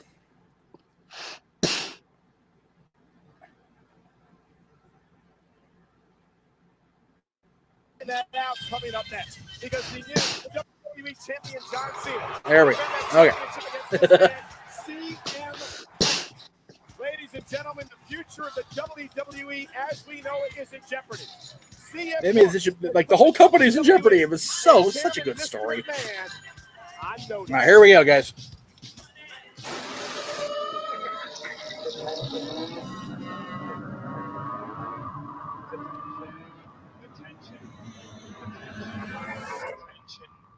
Do I have everybody's attention now? I was suspended by Vincent K. McMahon because of some things that I did. Get in trouble because I announced July 17th. This is the day my contract comes to an end. And trust me when I tell you, I am leaving with the WWE Championship. I didn't just get in trouble because I said this company inside and outside the ring are filled with a parade of shameless ass kissers.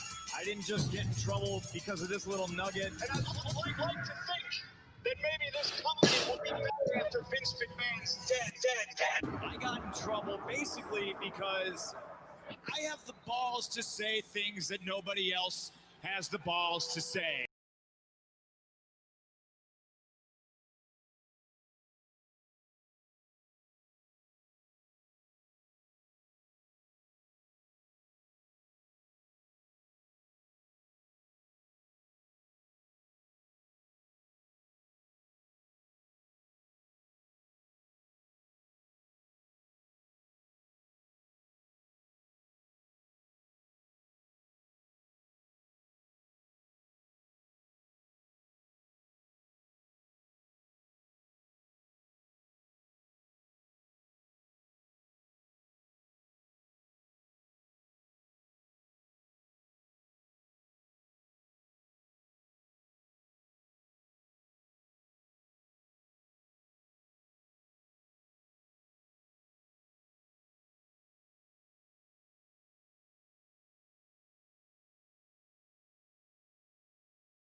The New York Yankees. Never tell a Bostonian they're the Yankees. You will get punched in your face. Guaranteed. It's not a lie, though. It's not a lie. I'm just saying. And say goodbye to Championship. Do I have everybody's attention now? So I'm being asked to read stats, and I will do that All right. Yeah. momentarily here. Cut the feed before we get shut off. That's true.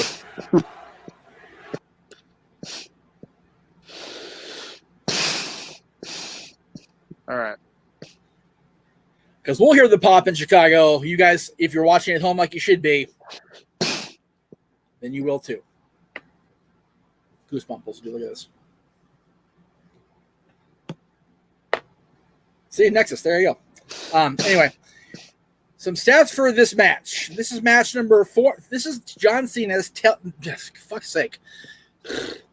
This is John Cena's 453rd televised WWE match and the 16th meeting between the two of them, with going in, Cena have an overall record of 7-5-2, if you count the Rumble eliminations, if you wish. Otherwise, take one match and one win away. So technically, it's 6-5-2 in Cena's favor. As of this moment, we're watching right now on TV. Yeah. I still gotta get me one of those shirts. I remember Travis saying when he came out, he's like, he's got a new shirt. He's not going anywhere. Right? Exactly. But then you see it's on the back. It says best in the world. It says the date. It says the location. It was like, here it is, guys. Farewell concert shirt. Here you go. I'm out of here. Yeah. And I bought it. I bought it hook, line, and sinker. And because of what I knew, I thought it was for real. So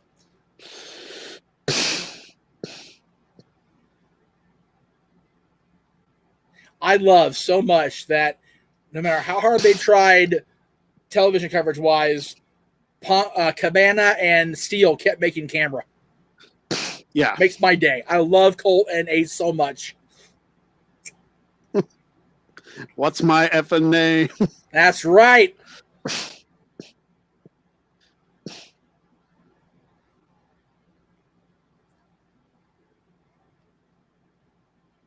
Yes, Michael, you could hear I was playing the promo audio so you could hear it because I felt it needed to be played because the intro, the hype video was damn good for this match. So Yeah. that's why. But now that we're back on, we're doing the match itself. We're going to go ahead and talk over this. It shouldn't be talked over. I would love to do this as is and just lay out and let Cole and Jerry and Booker do this, but we'll get so sued so bad. Yeah. So now this shot right here, my original graphics guy, Paul, took this shot right here, narrowed it into a wallpaper for an iPhone, and put the TW logo right in the middle of the shot. I love that wallpaper. I still have it on my phone to this day.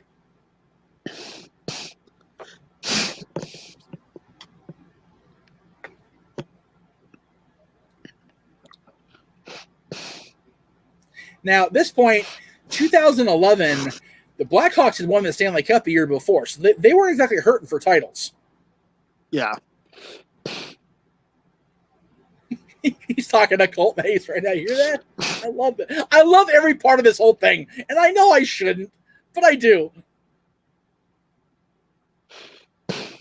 Now, y'all thought the boos at One Night Stand were loud in the Hammerstein. Turn your volume up. Holy crap. It's about to get loud and nasty. And shows like this where the crowd helps make the show. Yeah. It shows so much how important they are. Pretty sure that was his adopted mother. I'm pretty sure that's who that was. Yeah. I could be wrong. I want my Punk cup. Damn right. I'm pretty sure Punk is on the WrestleMania cup I got. I'm pretty sure he is too. Ringside Addiction. Which was 28, which was just a few months after that. Yeah. Boo's coming.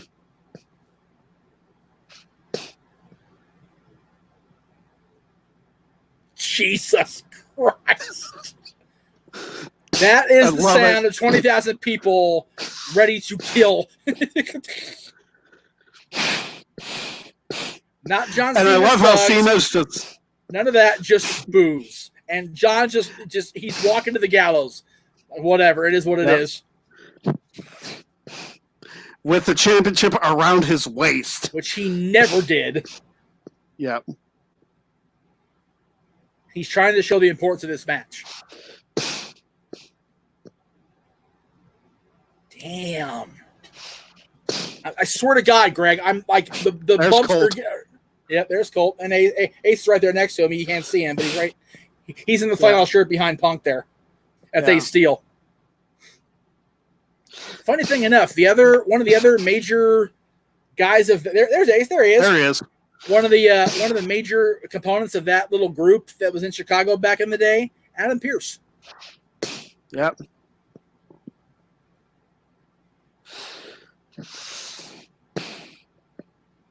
At this point, the 48-year history of the WWE Championship hangs in the balance.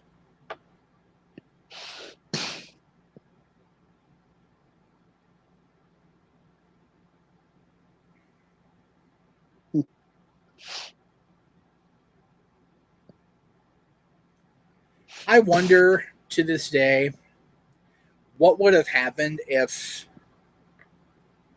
after Punk lost the title to The Rock, if they had treated him the way that I feel, and a lot of people feel he should have been treated and been medically cared for, where we'd be with him. No idea. God, listen to that. Holy moly.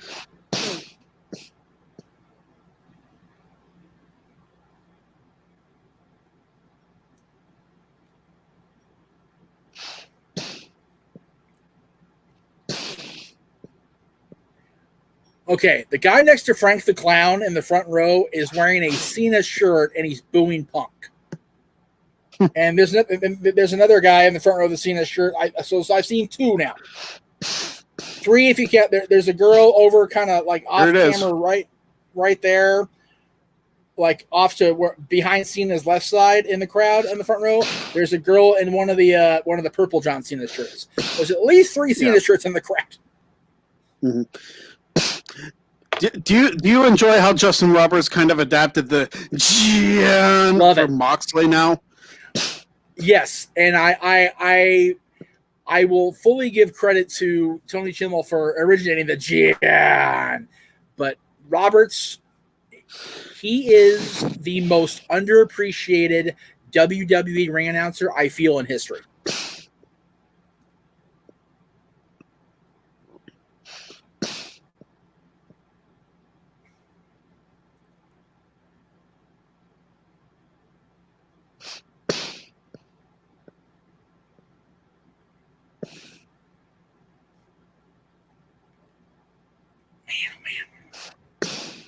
If I get quiet, just kind of urge me, Greg, because I can't help with this match. The thing is, I for at least the video portion, you get to see reactions, right? Just natural reactions to watching this again. But if you're on Anchor, which I'm going to try to get the shows on Anchor this week, I really am. Like they're like, what the hell if they're listening? So yeah, it's just this. This match means so much to the circle, like to the apartment guy, to the Casa guys, to you, to me. It means so much to us, and it's just so intense and so dramatic. It makes me wish Fame was here to watch it with me. Right, I know. You know, seriously. I'm glad Mikey's at least in the chat room with me. Yeah, I mean, Fame was in the chat room earlier, but right. Well, he's in my Facebook chat room. Mikey is. No. So. No.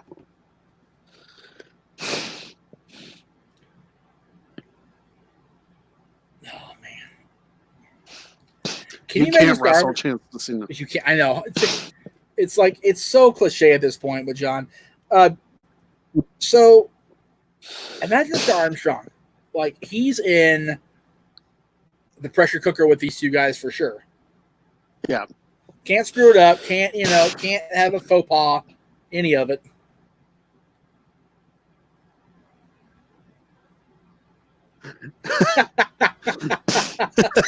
He's making sure who they're fucking with. He's want to be clear, you know. He's loving every minute. He's loving every minute of this. I would too. Like if I had a WWE yeah. Championship match in Pittsburgh, I'd be the same way. Seriously. Oh man.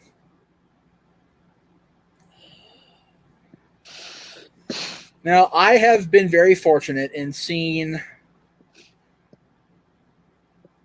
at least two. Let's see.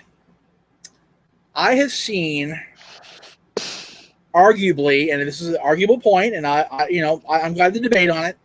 The three greatest WWE, WWF, whatever champions of the last 40 years as the champion defending the title in my home city. And I saw Hulk Hogan at the Sports Arena. I saw Stone Cold at Staples Center, and I saw John Cena at Staples Center. So it's been again, it's a blessed life, and I don't state enough how much I appreciate being able to do the things I do, and a lot of it is the last 18 years because of you guys out there watching. So again, thank you, and please support. Please donate to the Streamlabs at Luck of the Draw 1. Yep. Everything under there goes into the channels. Everything. Yep. So it pays for cool graphics, pays for better wardrobes for both of us than just gets more shirts on the Teesprings. So it all ties in together. Which if I get some sales off of that, it's like, man, I absolutely have to get the Greatest Wrestling Trivia Mind Ever shirt. Dude, you got to buy like 3 of them. Send one to me. I don't have the money to buy 3 of them. I'm not saying it. Yeah. Somebody else buy it. Yeah.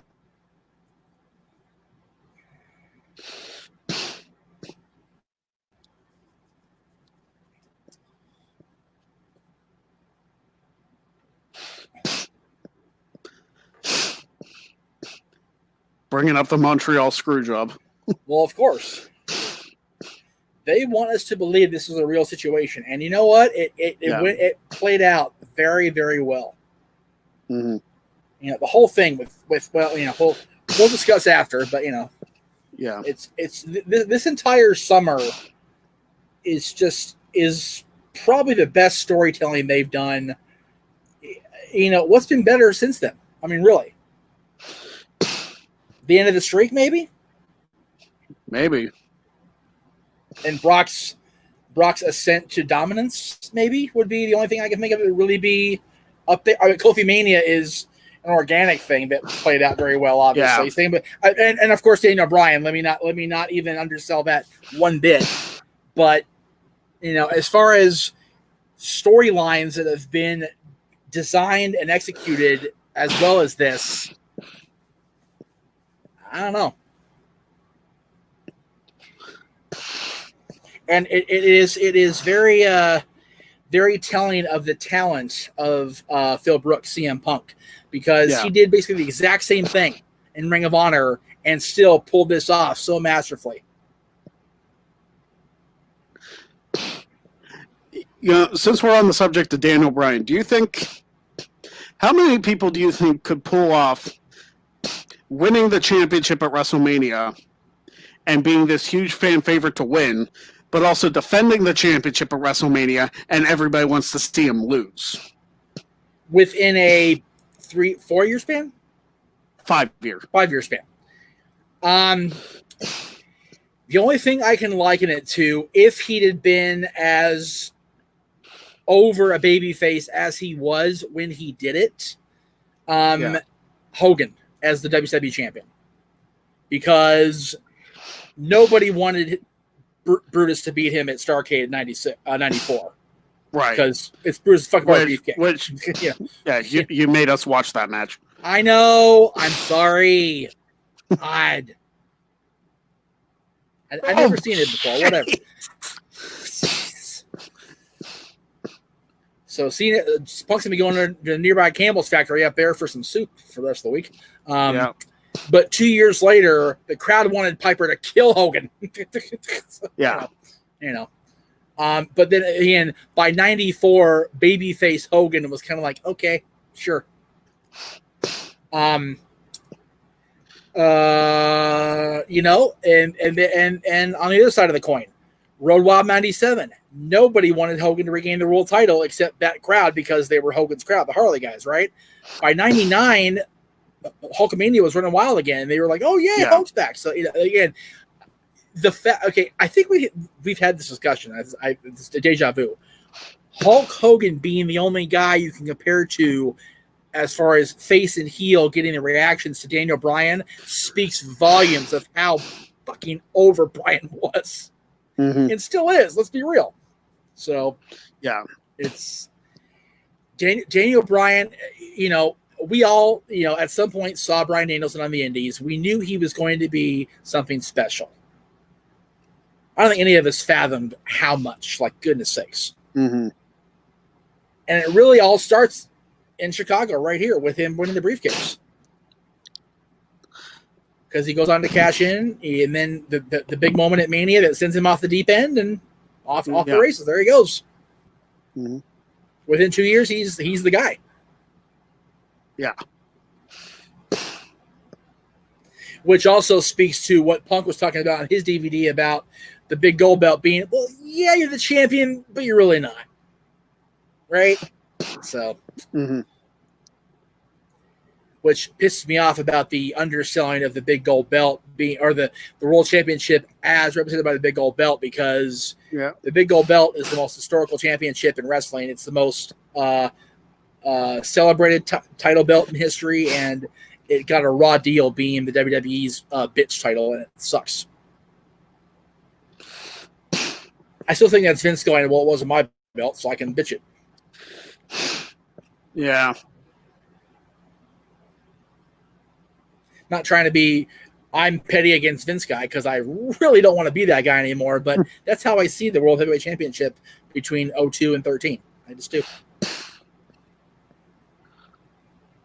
Hunter was the guy. Let's be real. Right? Yeah. Hunter was the guy when he was world champion. After that, not so much. And that became Batista, and that became Edge. Right. But in 2005, when Batista was the world champion, John Cena was the champion. He was the guy. In 2007, when Edge became the world heavyweight champion, John Cena was the guy. So, it's, I am not saying that those world champions were not awesome world champions, deserving to be world champions, but they weren't the guy.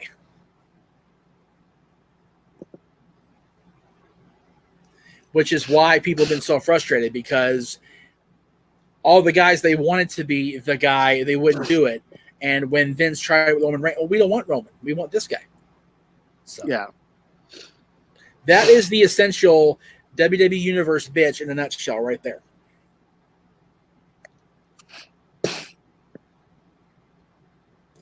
I summed up about 5 years of storyline and frustration in about 2 seconds there, folks. So just, if you're keeping score.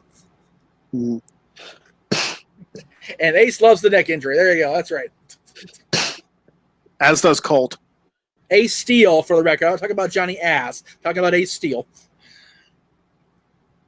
The decent wrestler of the two. I would have loved nothing else if in Punk's last match, if they would have built it as that, if in this match that he would have pulled out the Pepsi plunge. Oh my God! Just one time. Just one final F you at the McMahon family and Hunter. Like, that's right. I did what I did. See ya. And I know he couldn't do it because it's basically a top rope pedigree, which is very, very no. Yeah, it's like nobody except Triple H or Seth Rollins can use the pedigree. Not even that. It's just the fact that the top rope pedigree is so dangerous. And even back then, they were starting to realize how bad CTE and whatnot was. So it was like, ugh. Yeah. So. But we saw China do it in '99, so there you go. We did. There you go. So it's not like it didn't happen in WWE, just not by Punk. No.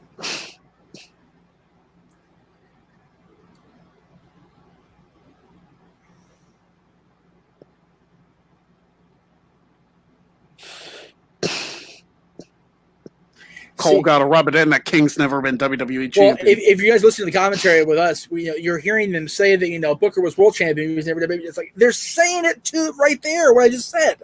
Yeah, you were the world champion, but you were never WWE champion. It's like it's supposed to be equal. Yeah, but it's not. It's like, well, Cole, if you wouldn't have cost King the title months earlier, he could have been WWE champion. Yeah, that was an unfortunate side effect of the King Cole storyline, is that Miz got to punk Jerry. I like Mike. Again, I said it earlier, I love Mike Mizanin, but that was a situation where both world champions were reduced to bit players because of the return of Dwayne Johnson. Yeah. Neither world champion was the guy in that moment. WrestleMania closed that year with the World Championship being in the opening match, and the WWE champion and the number one contender laid out by The Rock. So, and then the main event a year later was Rock and Cena. No title, just pride, which Punk mentioned in the promo, and he's absolutely right. Mm-hmm. But to play devil's advocate, we've argued for 18 years now that Hogan and Rock should have been the main event of WrestleMania 18. Yeah. So, did they make the right call making Rock and Cena the main event? Yes, absolutely. You can't have the greatest of two generations compete in a semi-main event. You just can't do that. Yeah. Oh, my God! Oh! Look at the sweat imprint from Punk landing. Yeah. Damn, he hit hard. Z-Pack. Oh, sorry. Damn. I said it. It's not even Sue right. me, Dr. A. I dare you. Double dog dare you, Chris. Damn. Ow. You can hear the thud. I know, right? Isn't that awful? I've taken bumps on floors before, like from the ring apron. Right. But I don't know. Like, I mean, it probably would suck, but I could probably take it. I can imagine doing it on anything but a semi-padded floor. I have taken literally a face plant from being hit from behind into I think it was a hardwood floor at a Legion Hall. I don't recommend that ever. You end up having really bad memory problems, and you have stuff like memory problems. And I'm sorry, what were we doing? Major headache for sure. And I definitely don't recommend you having your 3-year-old son in the front row when that happens. Yeah, I do regret that one. 4-year-old son. Yeah. I never liked Cena's fisherman suplex. I never did either. I don't, because it really wasn't a fisherman suplex. It was a suplex where he happened to hook the leg for part of it. I thought he was going for the Emerald Flosion. There you go. Oh, it still might be. Yeah, there it is. Look at that. Emerald Flosion. There you go, brother. Bust out the old school tricks.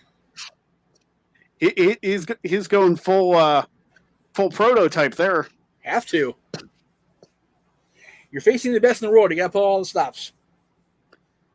That's not Shane McMahon. Damn it. You're fired. Get the hell out of here. Hey, I'm a Shane O'Mark. You know it. I know you're a Shane Mark. Next Friday. Next Friday. Okay. After that last match, I need the week off. Jim Carter can take your place next week, buddy. You're funny for an unemployed guy.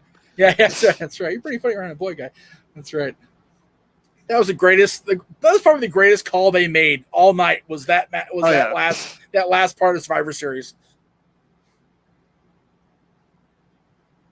Another underrated commentary team, JR and Paulie.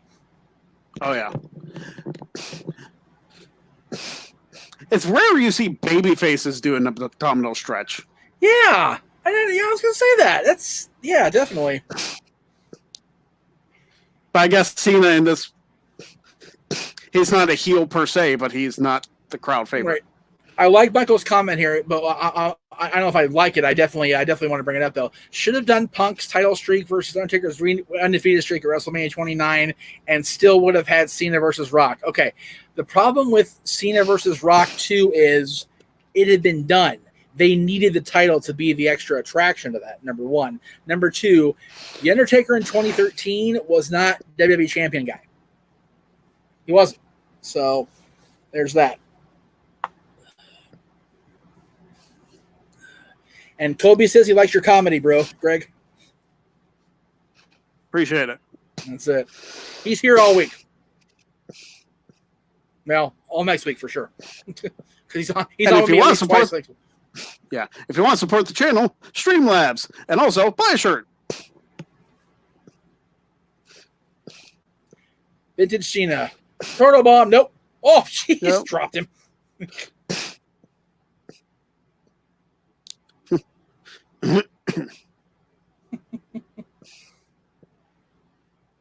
Oh, again, there's Proto Bomb. There you go. I know they've got it all set up and it's all staged out or whatever, but driving your knee full force in a turnbuckle can't feel good. I love how Cena's like, he doesn't do the full blown stuff. Oh, yeah, exactly. I keep thinking that tie-dye shirt about 2 rows back is Frank's hair. There you go.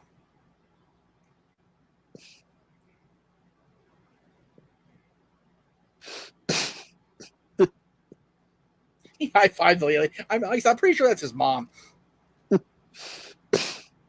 Maybe his sister, too. A little old for the sister, but maybe. Not saying you're old man. Let's not go there. Yeah. Chicago hates Cena. Eight steel marking out in the front row. No, of course.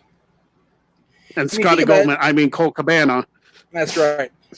When you think about it, John Cena in the Allstate Arena and as WWE champion, not the most popular dude. Nah. Matter of fact, the last time he defended himself on a pay-per-view in the Allstate, Punk was there too. Yep. Riding just a shotgun. Yeah. Or a Tommy gun. That was a cool entrance though for both of them. Hunter and John had good entrances that night. Do you think they intentionally focused the camera on Punk in the event that Cena and him ever had a feud? Oh, totally. You know that. But we pick on Vince and the short-sightedness, but in the back of his head and the manager's head, they're going, you know what? He may be the guy, so get the camera on him. And Paul's in Vince's ear at that point too, so I'm sure he's singing Punk's praises left and right.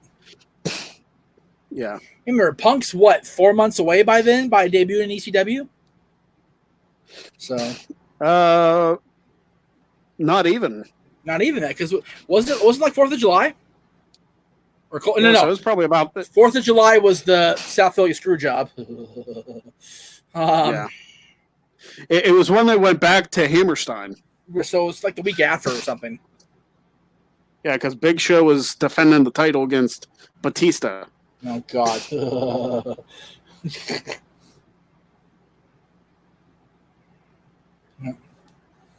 Yep, I always whenever I watch that episode of ECW, I always take my hat off and mourn because that was, that was the death of ECW once and for all. Mm. The minute that 3 count got registered and Big Show won the title, that was it. Yeah. There was never going to be the ECW. I'm not blaming Big Show for that. I'm not even blaming Paul for that, right?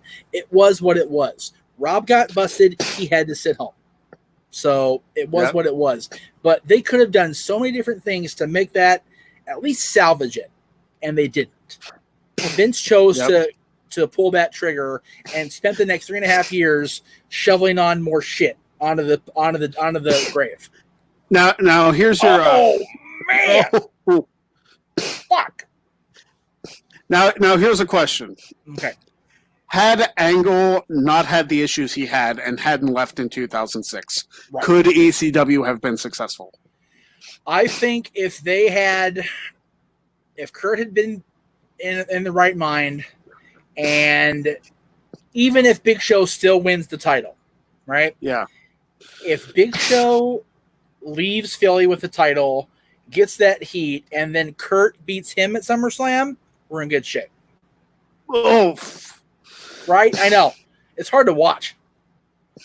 If Kurt becomes ECW champion, which I think was supposed to happen, if I remember right, at SummerSlam, fuck me. Then ECW has at least a better chance than they did. Because if Benoit would have stayed alive and not lost his damn mind. Right. Well, okay. If we're talking strictly 2006, let me just go back. Yeah, 2006, because we're ahead. Because Benoit is like off the road for a little bit. Right. At that Benoit point. is I think in U.S. title land in 2006. I think. But well, anyway. I think he was off TV because of Mark Henry for a couple months. Oh, maybe. So yeah, 2006. Kurt Angle didn't have a match at SummerSlam that year. So no, because he was gone by then. Okay, so yeah, if he'd stayed straight and not asked for his release, he could have been the placeholder as the eventually heel WWE or ECW champion, and then have Punk win it like Paul wanted at December to Dismember or whenever the case, Survivor Series, whatever. Yeah. So again, one moment in time, the butterfly effect is a bitch. Mm-hmm. Did you guys like their match from Night of Champions 22? I'm assuming you're referring to to John and Punk. I did. I liked it. I don't think I did. Because that one was in Boston. Yeah. And John still got booed, which is even funnier than hell. Yeah. And Punk was wearing the Yankees pinstripe tights. Yeah. Yeah. Punk was just going full dick mode, and nobody. It was great. I don't think John and Punk ever had a bad match that I saw. Yeah. I mean, maybe when they were early. I remember them having a match when Punk first turned heel and was the world champion, and John was WWE champion. I think they had a match that wasn't the best thing I ever saw, but it still wasn't bad. Why would John continue to agree to take? Okay, I was going to say he kept taking blows to the back of the neck well after Batista hurt him on the botched leg drop. It's like, why would you do that to yourself? Why would John even go there? No, nice block. I forgot he did that. That was slick.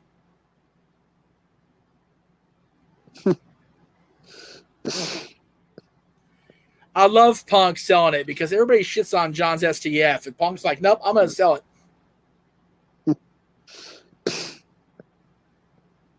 I still, to this day, wish I'd been to more house shows or more shows, period, after the summer of 94 until I went back in 2000, because Owen Hart no-selling submissions with the imaginary cigarette, I wish I would have seen those. Owen ribbon people. Oh, God, I know. I'm glad I at least got to watch Owen Hart wrestle live. I know, me too. Me too, brother. I saw Owen and Brett in what they called then a marathon match at the Great Western Forum, for Christ's sake.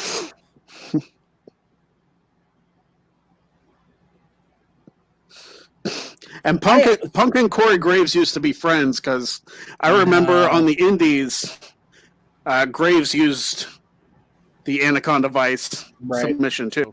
Right. Yeah, it's a shame they fell out, because they're well, you know what? They're so alike, it's disgusting, right?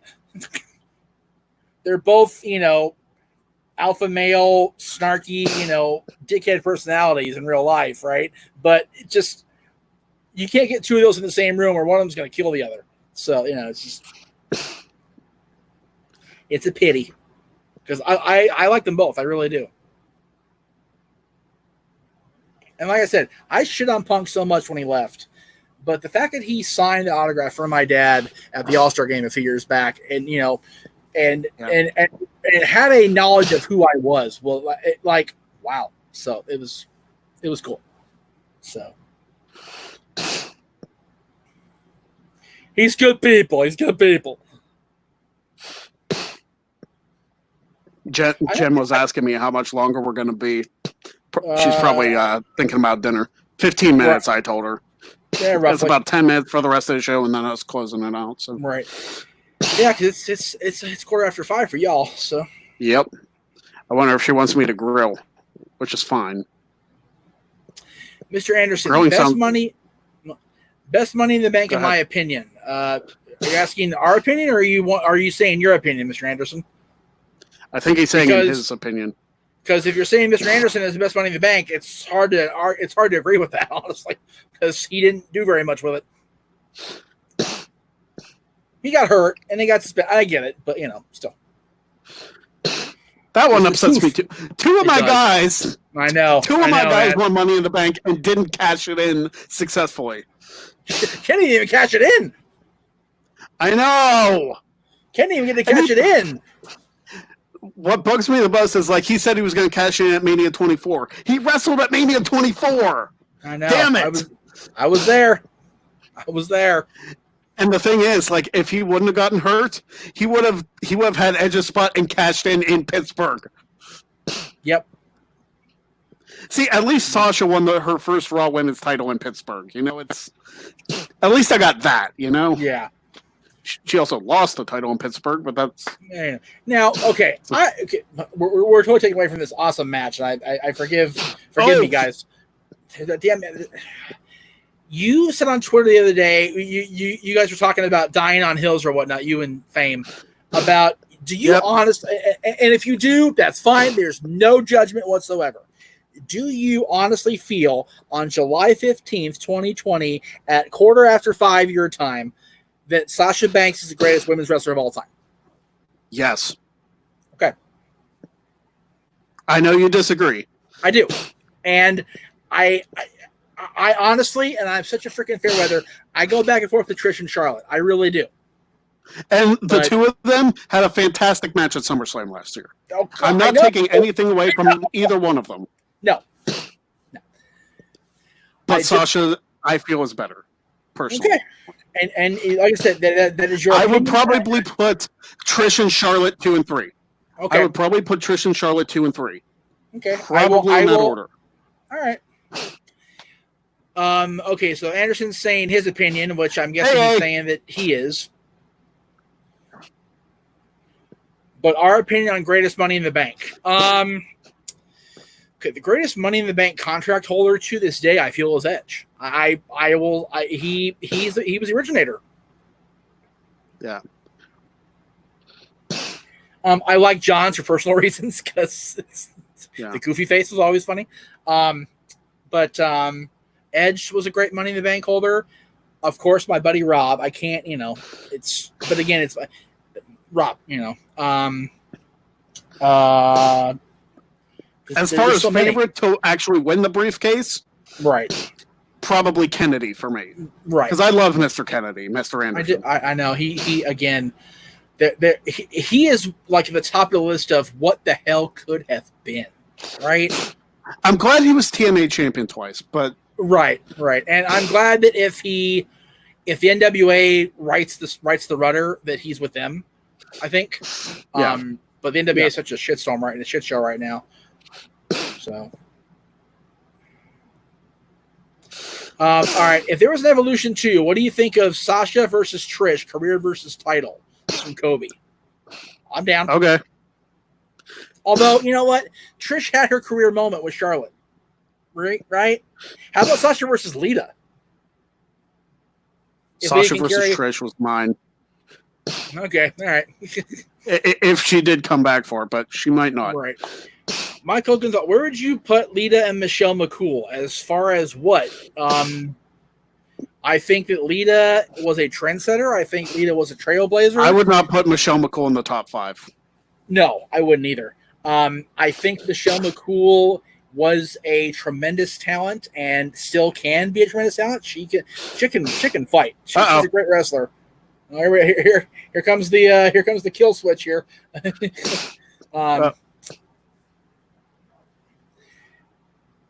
Corbin should get another chance at Money in the Bank. I think Greg would agree with me. Yeah, if you're watching the show the last 3 hours, of course you would.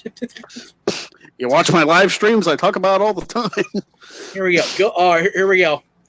Ghost 94, Io Shirai, Asuka, Kairi Sane, Manami Toyota, Mayu Iwatani, all ahead of Sasha Banks for me. I wonder who Ghost likes. I say no to all 5 of those. Ahead of Sasha? Yeah, I agree. No way. I like Io, I like Asuka, I like Kairi. Yeah. They're not better than Sasha. I don't watch AW enough to know the other two, but yeah, I did. Oh, here we go. Oh, here we go. Okay, I'm gonna lay out probably more than like you guys, so just bear with me here. All right, so you might hear more of me. Probably. The Vice President of Relations, John Laurinaitis. Yeah, this is real life here, guys. So sorry. I know the story. I'm not telling the story. It's not mine to tell. Yeah, I know. I appreciate it. Jeez. I will tell the story of me and Travis, though. Right. With the finish of the match.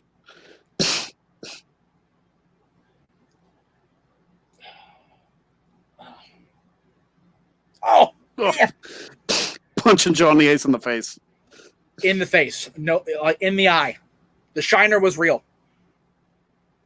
The next night on Raw. Damn, he hit him hard. Oh. Yep.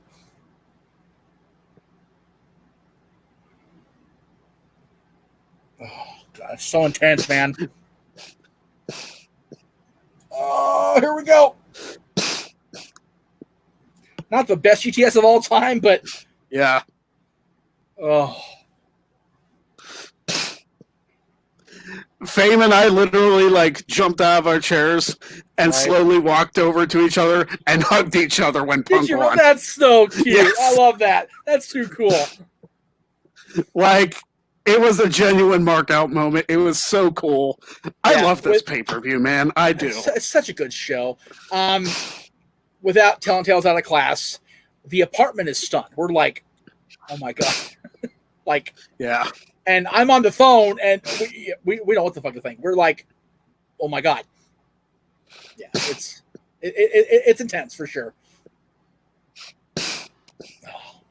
But in Chicago, Punk, though, it man. had to be I know it's such a moment in time now.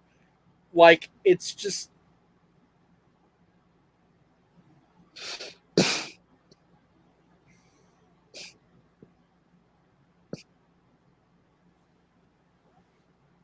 And you know what? Kudos to Vince for his performance throughout all of this.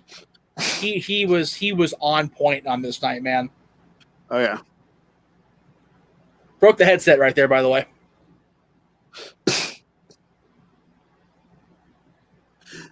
I imagine that's what he's like actually back in Gorilla. Right, I know.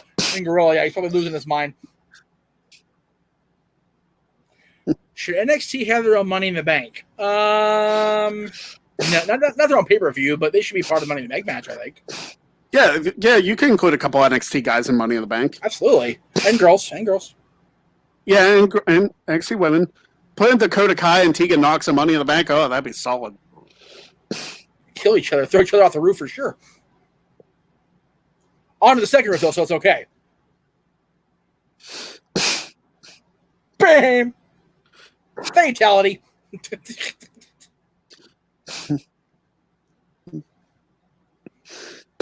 I love how this was Vince's that was his last hope. Yeah, that was the master plan. It's like, dude, get Bryan Danielson out there. Let's have a 5-star match in this damn show. Oh, wait, it was a 5-star match in the show. To Meltzer's credit. I'll give Meltzer credit for that because he recognized how awesome it was.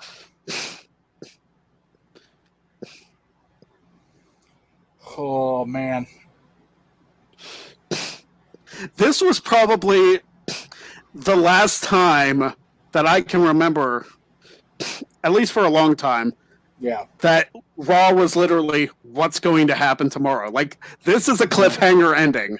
Right. And it's probably why it's the ending of one of the best pay-per-views in the modern era. I agree with it, yeah.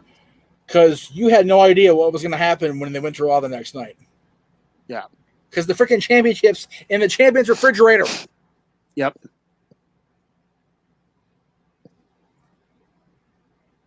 And the shot ends with Vince just completely sour-faced, like, oh my God, what just happened?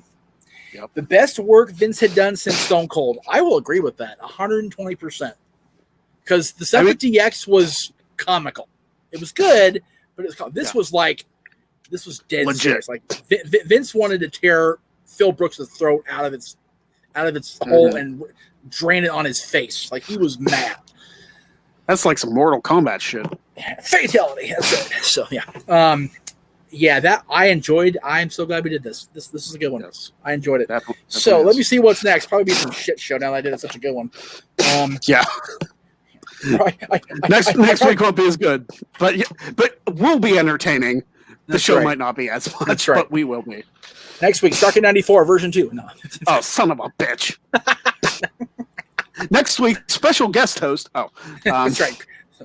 Greg quits. Oh, that's right. It's the one we didn't want. It's the one we didn't want to watch, but the viewers picked it for us. Oh, next week is kind of a sequel to this. I mean, really, because next week on this show is Raw 1000. Oh, okay. So another 3-hour show. Another 3-hour show, main event by CM Punk and John Cena.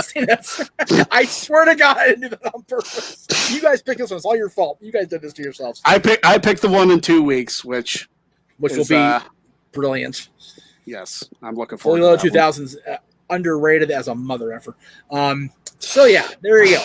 Again, help support the brands. Streamlabs.com/luckydraw1.